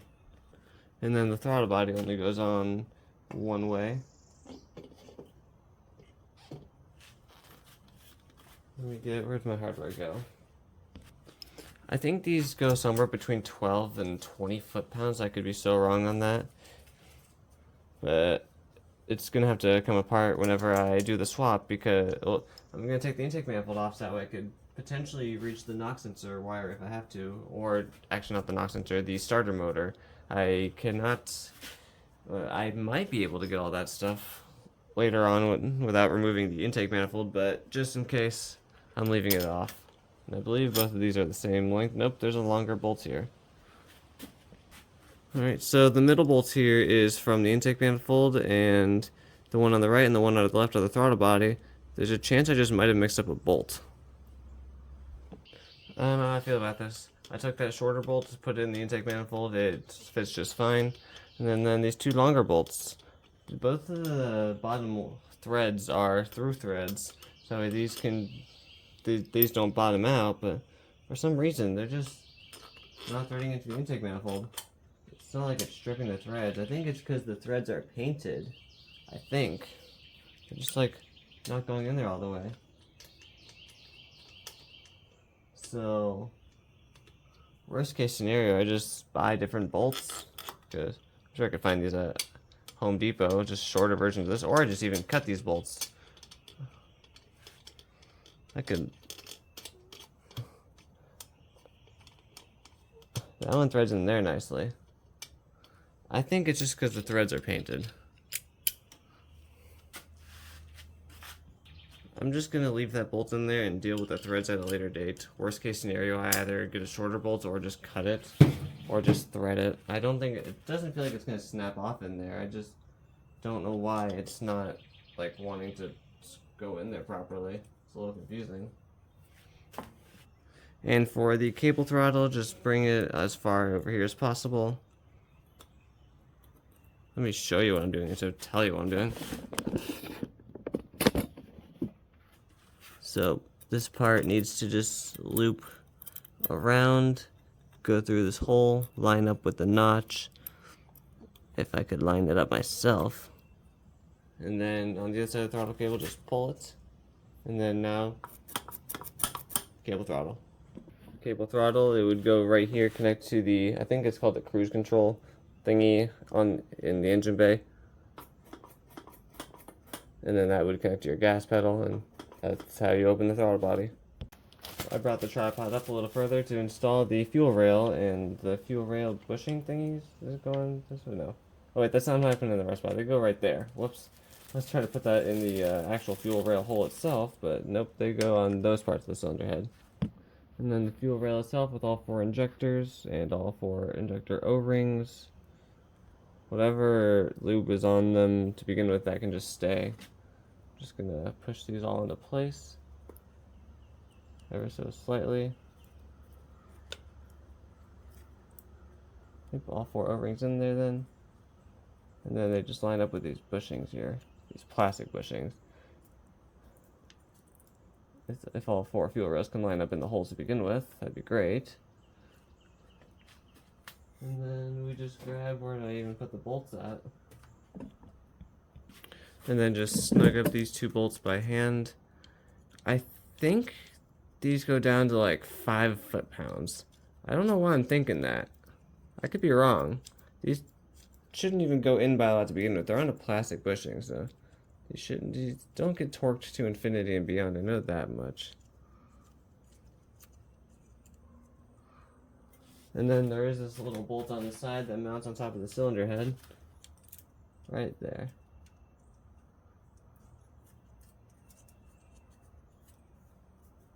If I were to torque that down, I'd torque that to 7 foot-pounds. Would you look at that? My tripod is now tall enough to see the valve train while putting the valve cover and gasket on. Don't forget to put your little pieces of this stuff. Let me get some good material out of it. Not the dried up stuff on the top layer. This thing's about to be trash anyways, this entire tub. Put some right there, where the timing cover meets the cylinder head. I'll have to like destroy it like I did there, jeez. And then on the back side as well. Just like a spot right there.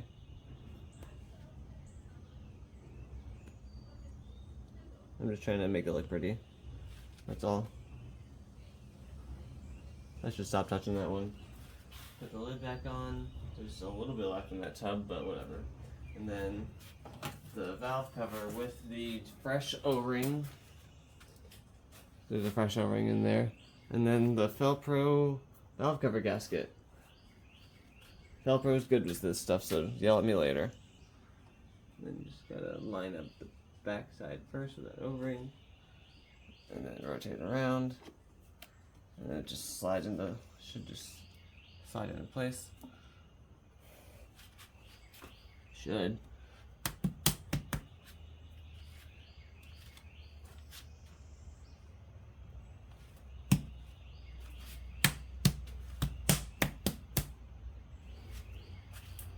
And now all of these bolts go down to 7 foot-pounds or 89 inch-pounds. I'm not even going to bother with a star pattern because last time I tried I forgot what the star pattern was, so I'm just going to torque them all down after I snug them. And then just once more. Yep, that one was loose.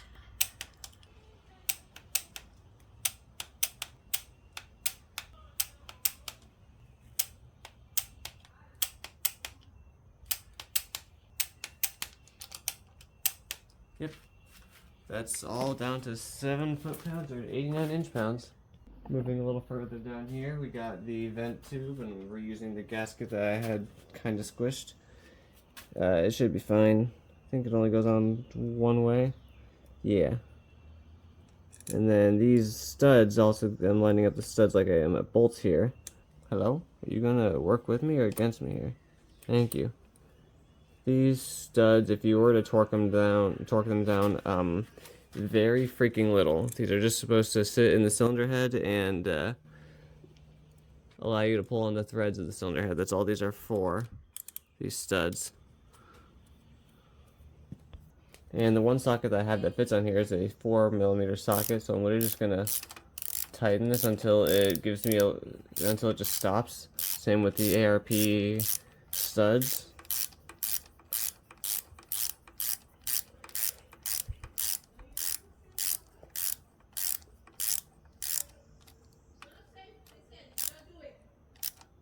Right there, that's all I'm gonna go with these studs, because you really don't want to break these off, or else you might have an oil leak.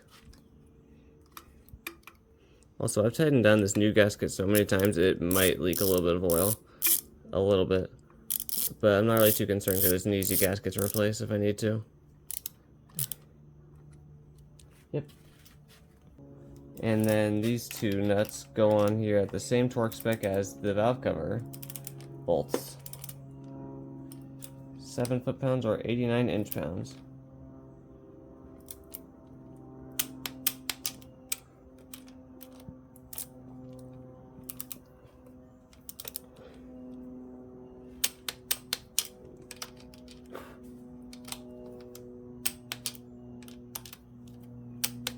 There we go.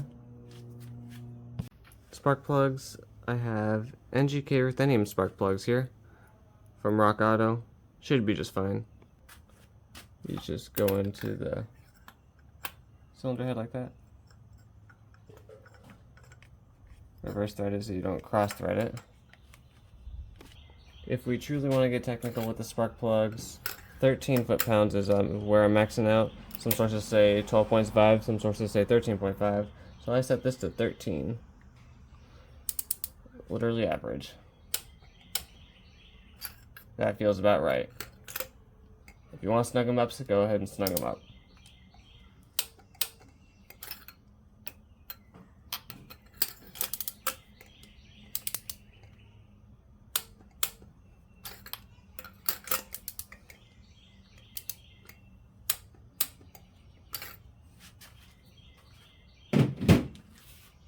Next we have NGK Toyota Denso spark plugs that I think you can buy these online. I got these from a friend for like 40 bucks for all 4 of them.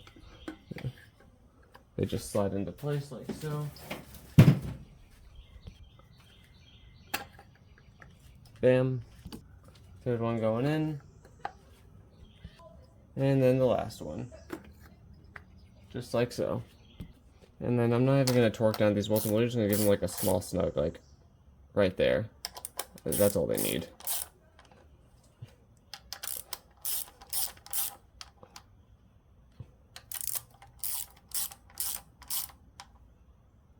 Yep. On the side of the engine, this vacuum hose goes onto the PCV valve. Just a snug fit. This one goes right up there, and then that one goes to the brake cylinder, which I don't have, and then that would be a fuel rail. And then on the side down here I've got some hoses for, I believe, there's a lot of stuff down here. I forget where most of these hoses go, but I put one of them on the throttle body, and I believe it just matches up to that hose right there. I forget where all the hoses go. And then same with this coolant hose that goes onto the bypass pipe right here, which needs pliers to pull loose the hose clamp.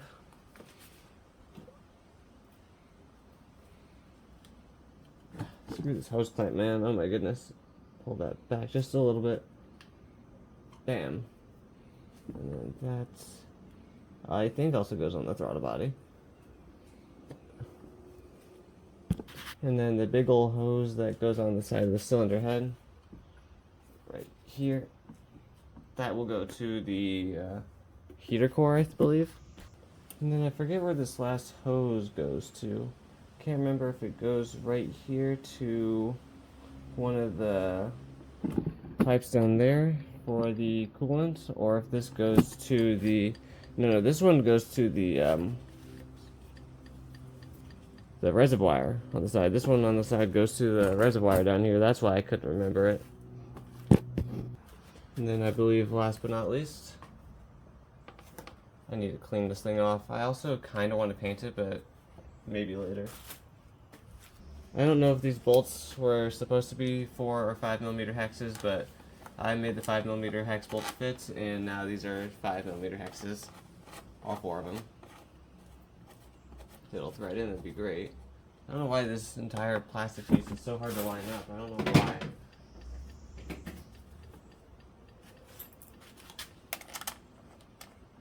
Do remember that a lot of this stuff is loose on the top of the engine because it's going to need to stay loose whenever I actually do the swap.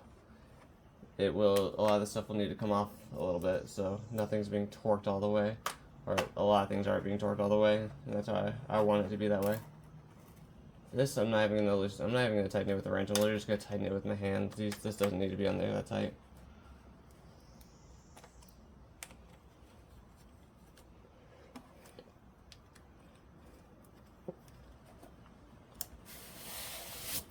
A lot of pollen on it. That's a lot of the dirt. I lied. That's not the last thing I'm adding. The last thing I'm adding is the engine mount bracket. Bam. Right there. 2 freshly cleaned off nuts going down below.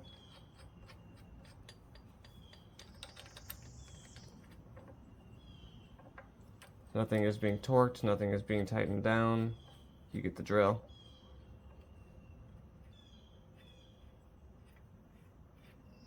Just hand snug.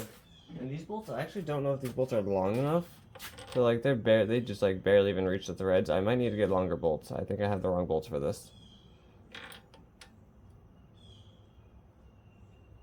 Yeah, barely long enough to reach the threads, and that's kind of scares me. And then this washer will go onto the mount itself, and that should be it. The only thing I'm missing, I guess this stupid thing I forgot to put on the coolant pipe, which I don't really care for it. And the, what is it? The starter motor. So the starter motor and this thing are the only things I didn't put on there, and I just forgot about this thing, but the starter motor I can't put on there. Can I squeeze this up in there? Not with the intake manifold in the way. No, I cannot. So, leaving things loose because they will need to come off. But that is a completed 2ZZGE. Completed engine. All good. OEM rebuild. With a lot of everything resealed, everything done. I just need to get the exhaust manifold resurfaced. But other than that, I'm very happy with this. Here it is, the completely rebuilt, resealed OEM 2ZZ engine. I know this thing's gonna be sitting on the stand for a while. I still need to get an engine hoist to get off the stand. I need time to get this thing in the car. I don't think this will be in my Celica until the end of 2026, or at least that's the goal. It's just, obviously life's getting in the way, but I am glad I rebuilt it, and I'm glad I rebuilt it correctly.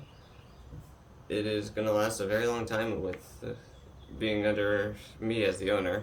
I want this thing to go on forever if it can, and if not, then I'll make sure it does. But if you found this any helpful or entertaining, like and subscribe.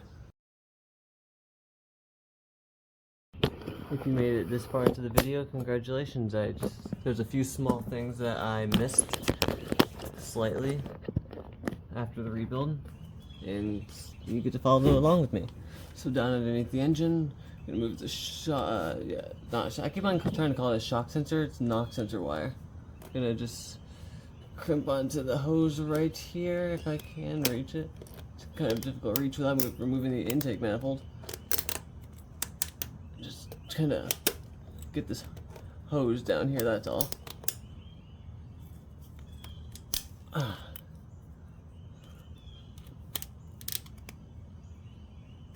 There we go. And then the top hose is already on there. I just need that bottom hose there. That's part one. Part two, let me fix that water pump that I semi-messed up. Probably hurt like a motherfucker. Nope, opposite.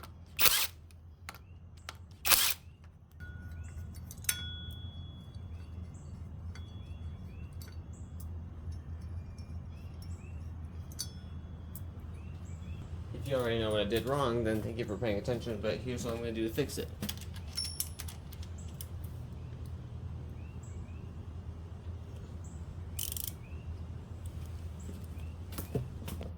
If you noticed, then good. If not, then that's alright. This top bolt was torqued down to 96 inch-pounds, and the rest were torqued down to 80. The bolts are in the right spots, but I just want to get the torque right. One might argue that it wasn't even going to leak, but I don't care, I'm fixing it. And then I'm just also, I guess, partially recompressing the gasket all the way around. All the water pump bolts go to 80 foot-pounds. 80. Not foot-pounds, inch-pounds.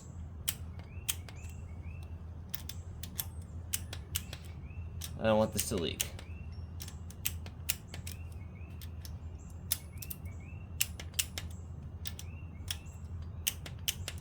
I forgot which one on the side I did, so yep, it's all good now. In the same fashion, we get our cleaned off water pump pulley and put it on the spot there. Get all the bolts threaded in there. If I can find the thread holes, there they are.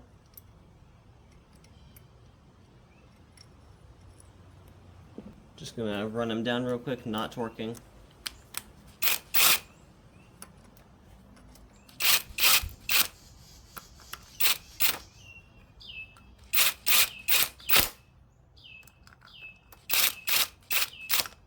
There we go. In the same fashion with the vice grips on the pulley as far out as I can possibly get it. Say like right here maybe.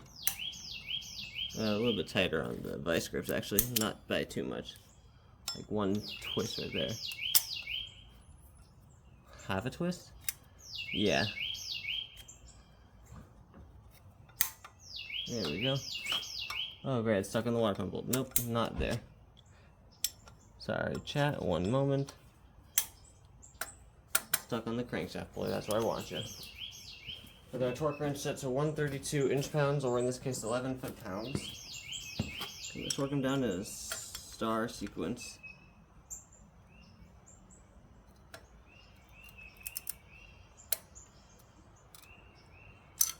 I had a feeling that would happen. Torque, not torque. Vice grips aren't tight enough.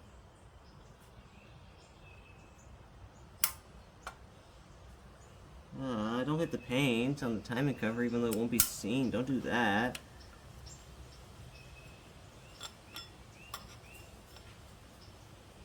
And also the paint on the pulley itself, I guess. I don't really care about the paint on the pulley, I care about the paint on the cover. Alright, try again.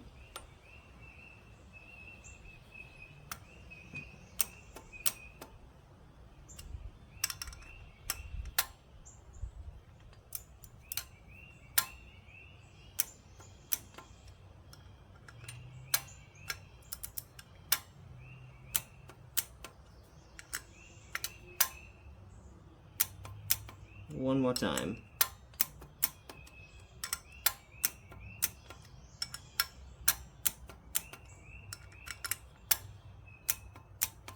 There we go. That's the water pump all situated. Next up, we're on the back side of the engine here for the exhaust manifold. I thought the manifold was warped because I thought it had the same surface warpage minimum or maximum or whatever as the cylinder head itself, which being 0.05 millimeters. And it doesn't, it's 0.7 millimeters, and I had already just resurfaced the exhaust manifold, so it's fine. But here's the gasket we're going to be using. I believe this is as OEM as possible, just not from Toyota directly. It might be one of their suppliers, but I have heard some good stuff about this brand of gaskets, especially since this brand actually does sell a re-gasket kit on Rock Auto for the entire engine, so I'm going to trust it. Second reason was the price. Both Toyota and Monkey Wrench Racing sell this gasket with the photo looking like this exact piece here for 30 something, maybe 40ish if you get it shipped alone.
And I bought this one off Rock Auto for like maybe 10 or 15. And I think it only goes on one way. I don't know which way the arrow's supposed to point, but if I were to guess toward the back or toward the front of the engine, this way. But like both pieces of steel here have the bubble extrusion going like that way and that way at the same time. Hard to tell. So I don't think it really matters which way I put it on, but I am gonna put it on this way. If I can even fit it past all the threads. There we go. With the manifold itself, I need to, not kill the tripod. With the manifold itself, I need to get this bottom piece on with the bolts first because they will be nearly impossible to reach whenever they're on the engine. And this is not the right torque wrench, but we're gonna work with it anyways because it could still do this. These bolts go to 20 foot-pounds, and I wonder if I can hold this while torquing it down. Hopefully. 10, 15, 20. Last time I think I just snugged these up, but 20 is what the manual says, so I'm just going to bring them to 20. Except they're all kind of rusted. There we go. Let's see if I can hold this and torque. Doubt it, but let's try. Maybe just like having it face toward gravity, that would work too.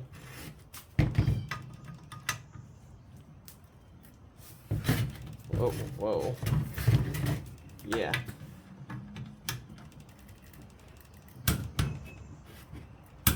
Yep.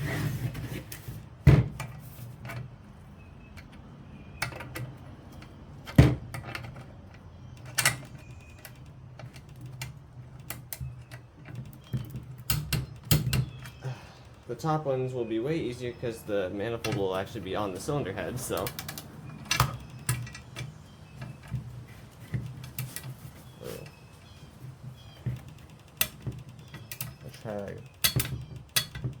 Yeah.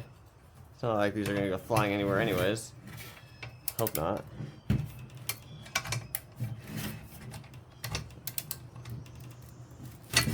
Ooh. Did not round it, but don't want to try to round it either.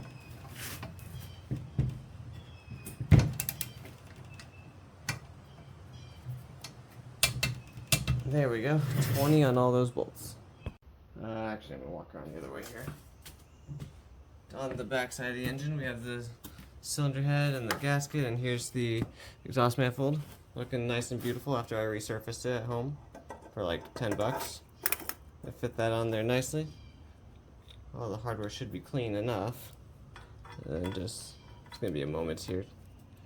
I'm gonna feed the 2 nuts and the 3 bolts through.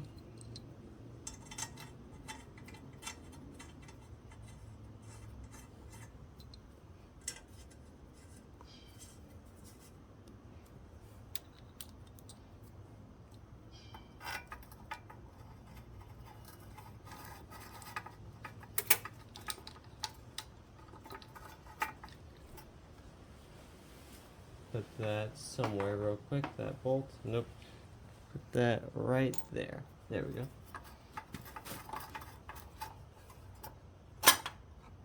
Yep, that's alright.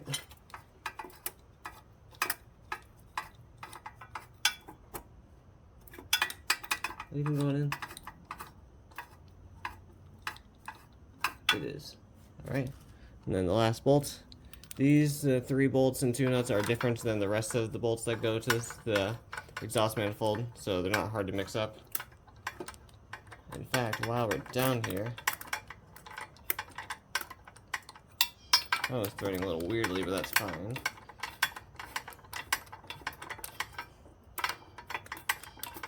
We have this bolt, which goes to the bracket down here.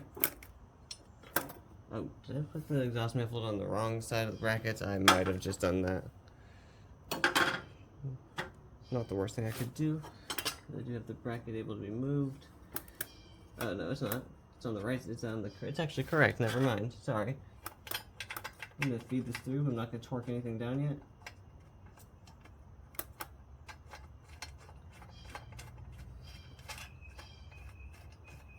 Sorry about the shot.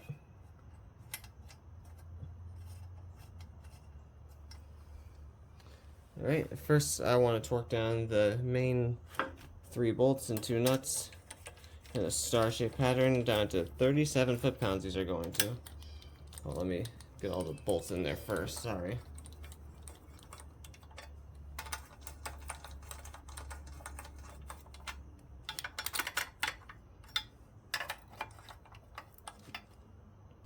Alright, 37 foot-pounds. I'm going to try to start with the middle one. I'm going to go middle outward. Or if anything, should I go inward? Yeah, outward in, whatever. They'll all get torqued eventually. 37. And then we're going to get this one back here. I don't think this is possible to do inside the vehicle, honestly. I'm sure it is, but just very difficult with the angle here.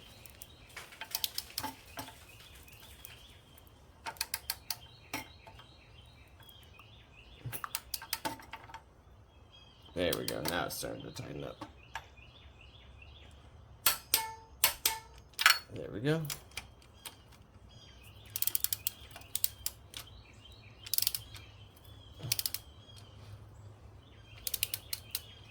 Ow.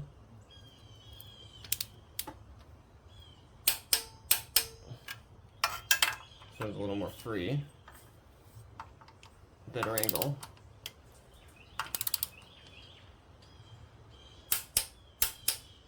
There we go. And then 5.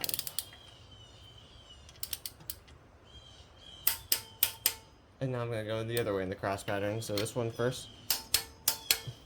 Then here. Then here.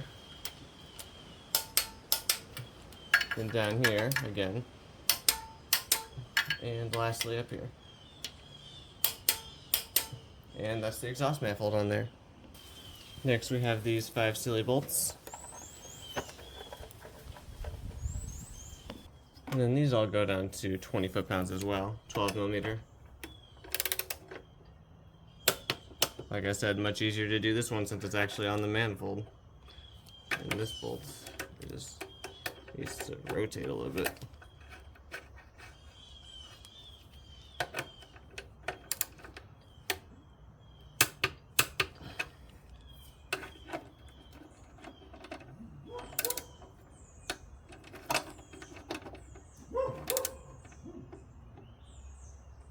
Excuse me. There we go.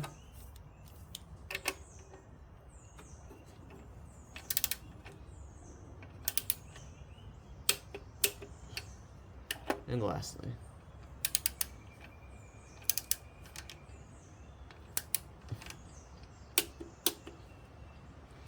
And that's the exhaust manifold on.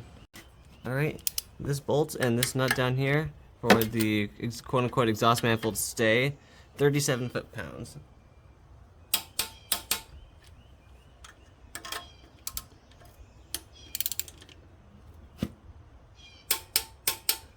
And then I cannot find a torque spec for this bolt right here on the side, so it's also going down to 37 because screw it. What else do I have to lose, huh?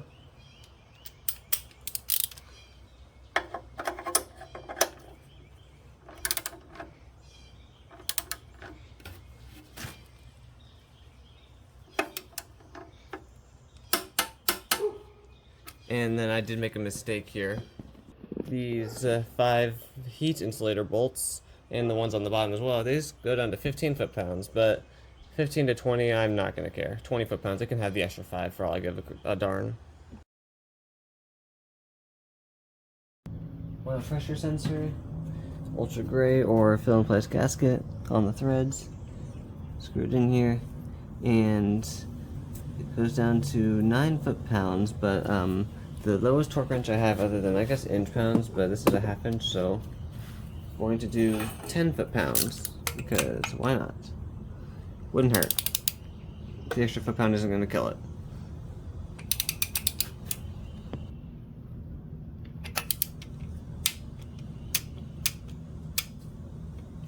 Yep, 10 foot-pounds, that's all it needs. This is actually the last part now. So here's one motor mount bolt, here's the other motor mount bolt, I got these from some random onesie in the junkyard since I was thinking, hey, it's still a Toyota bolt, it'll work. And it barely reaches the threads, and I don't want the threads to be ripped out. So I'm going to take these two bolts to Lowe's and get longer ones. And then this is the bolts that goes into the cylinder head right here for the ground connection. Just right into there. I'm going to also take this to Lowe's and get a second one.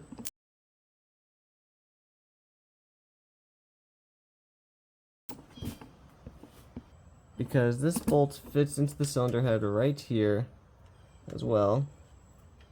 This ground connection bolt. If I could even throw it in there. And I believe these are the mounting points to put this engine on a hoist. Right here, and then the ground connection on the other side of the cylinder head. Might be something right here as well, but I'm going to go get a second bolt of this, and I know I could probably just get a Toyota bolt from the junkyard from a onesie. It would be just fine, but I'm going to Lowe's, I might as well.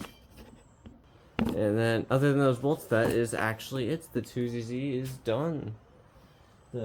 Everything looks fine and dandy in the right spot. There's the intake manifold that's obviously not torqued down. Starter motor is on the floor over there. A few things here and there need to be just, tightened down, but that's whenever I actually install the engine. And once again, like and subscribe if you found this video any useful or helpful. I'm very happy that I built this thing. This thing is, it's a nice engine. I like it.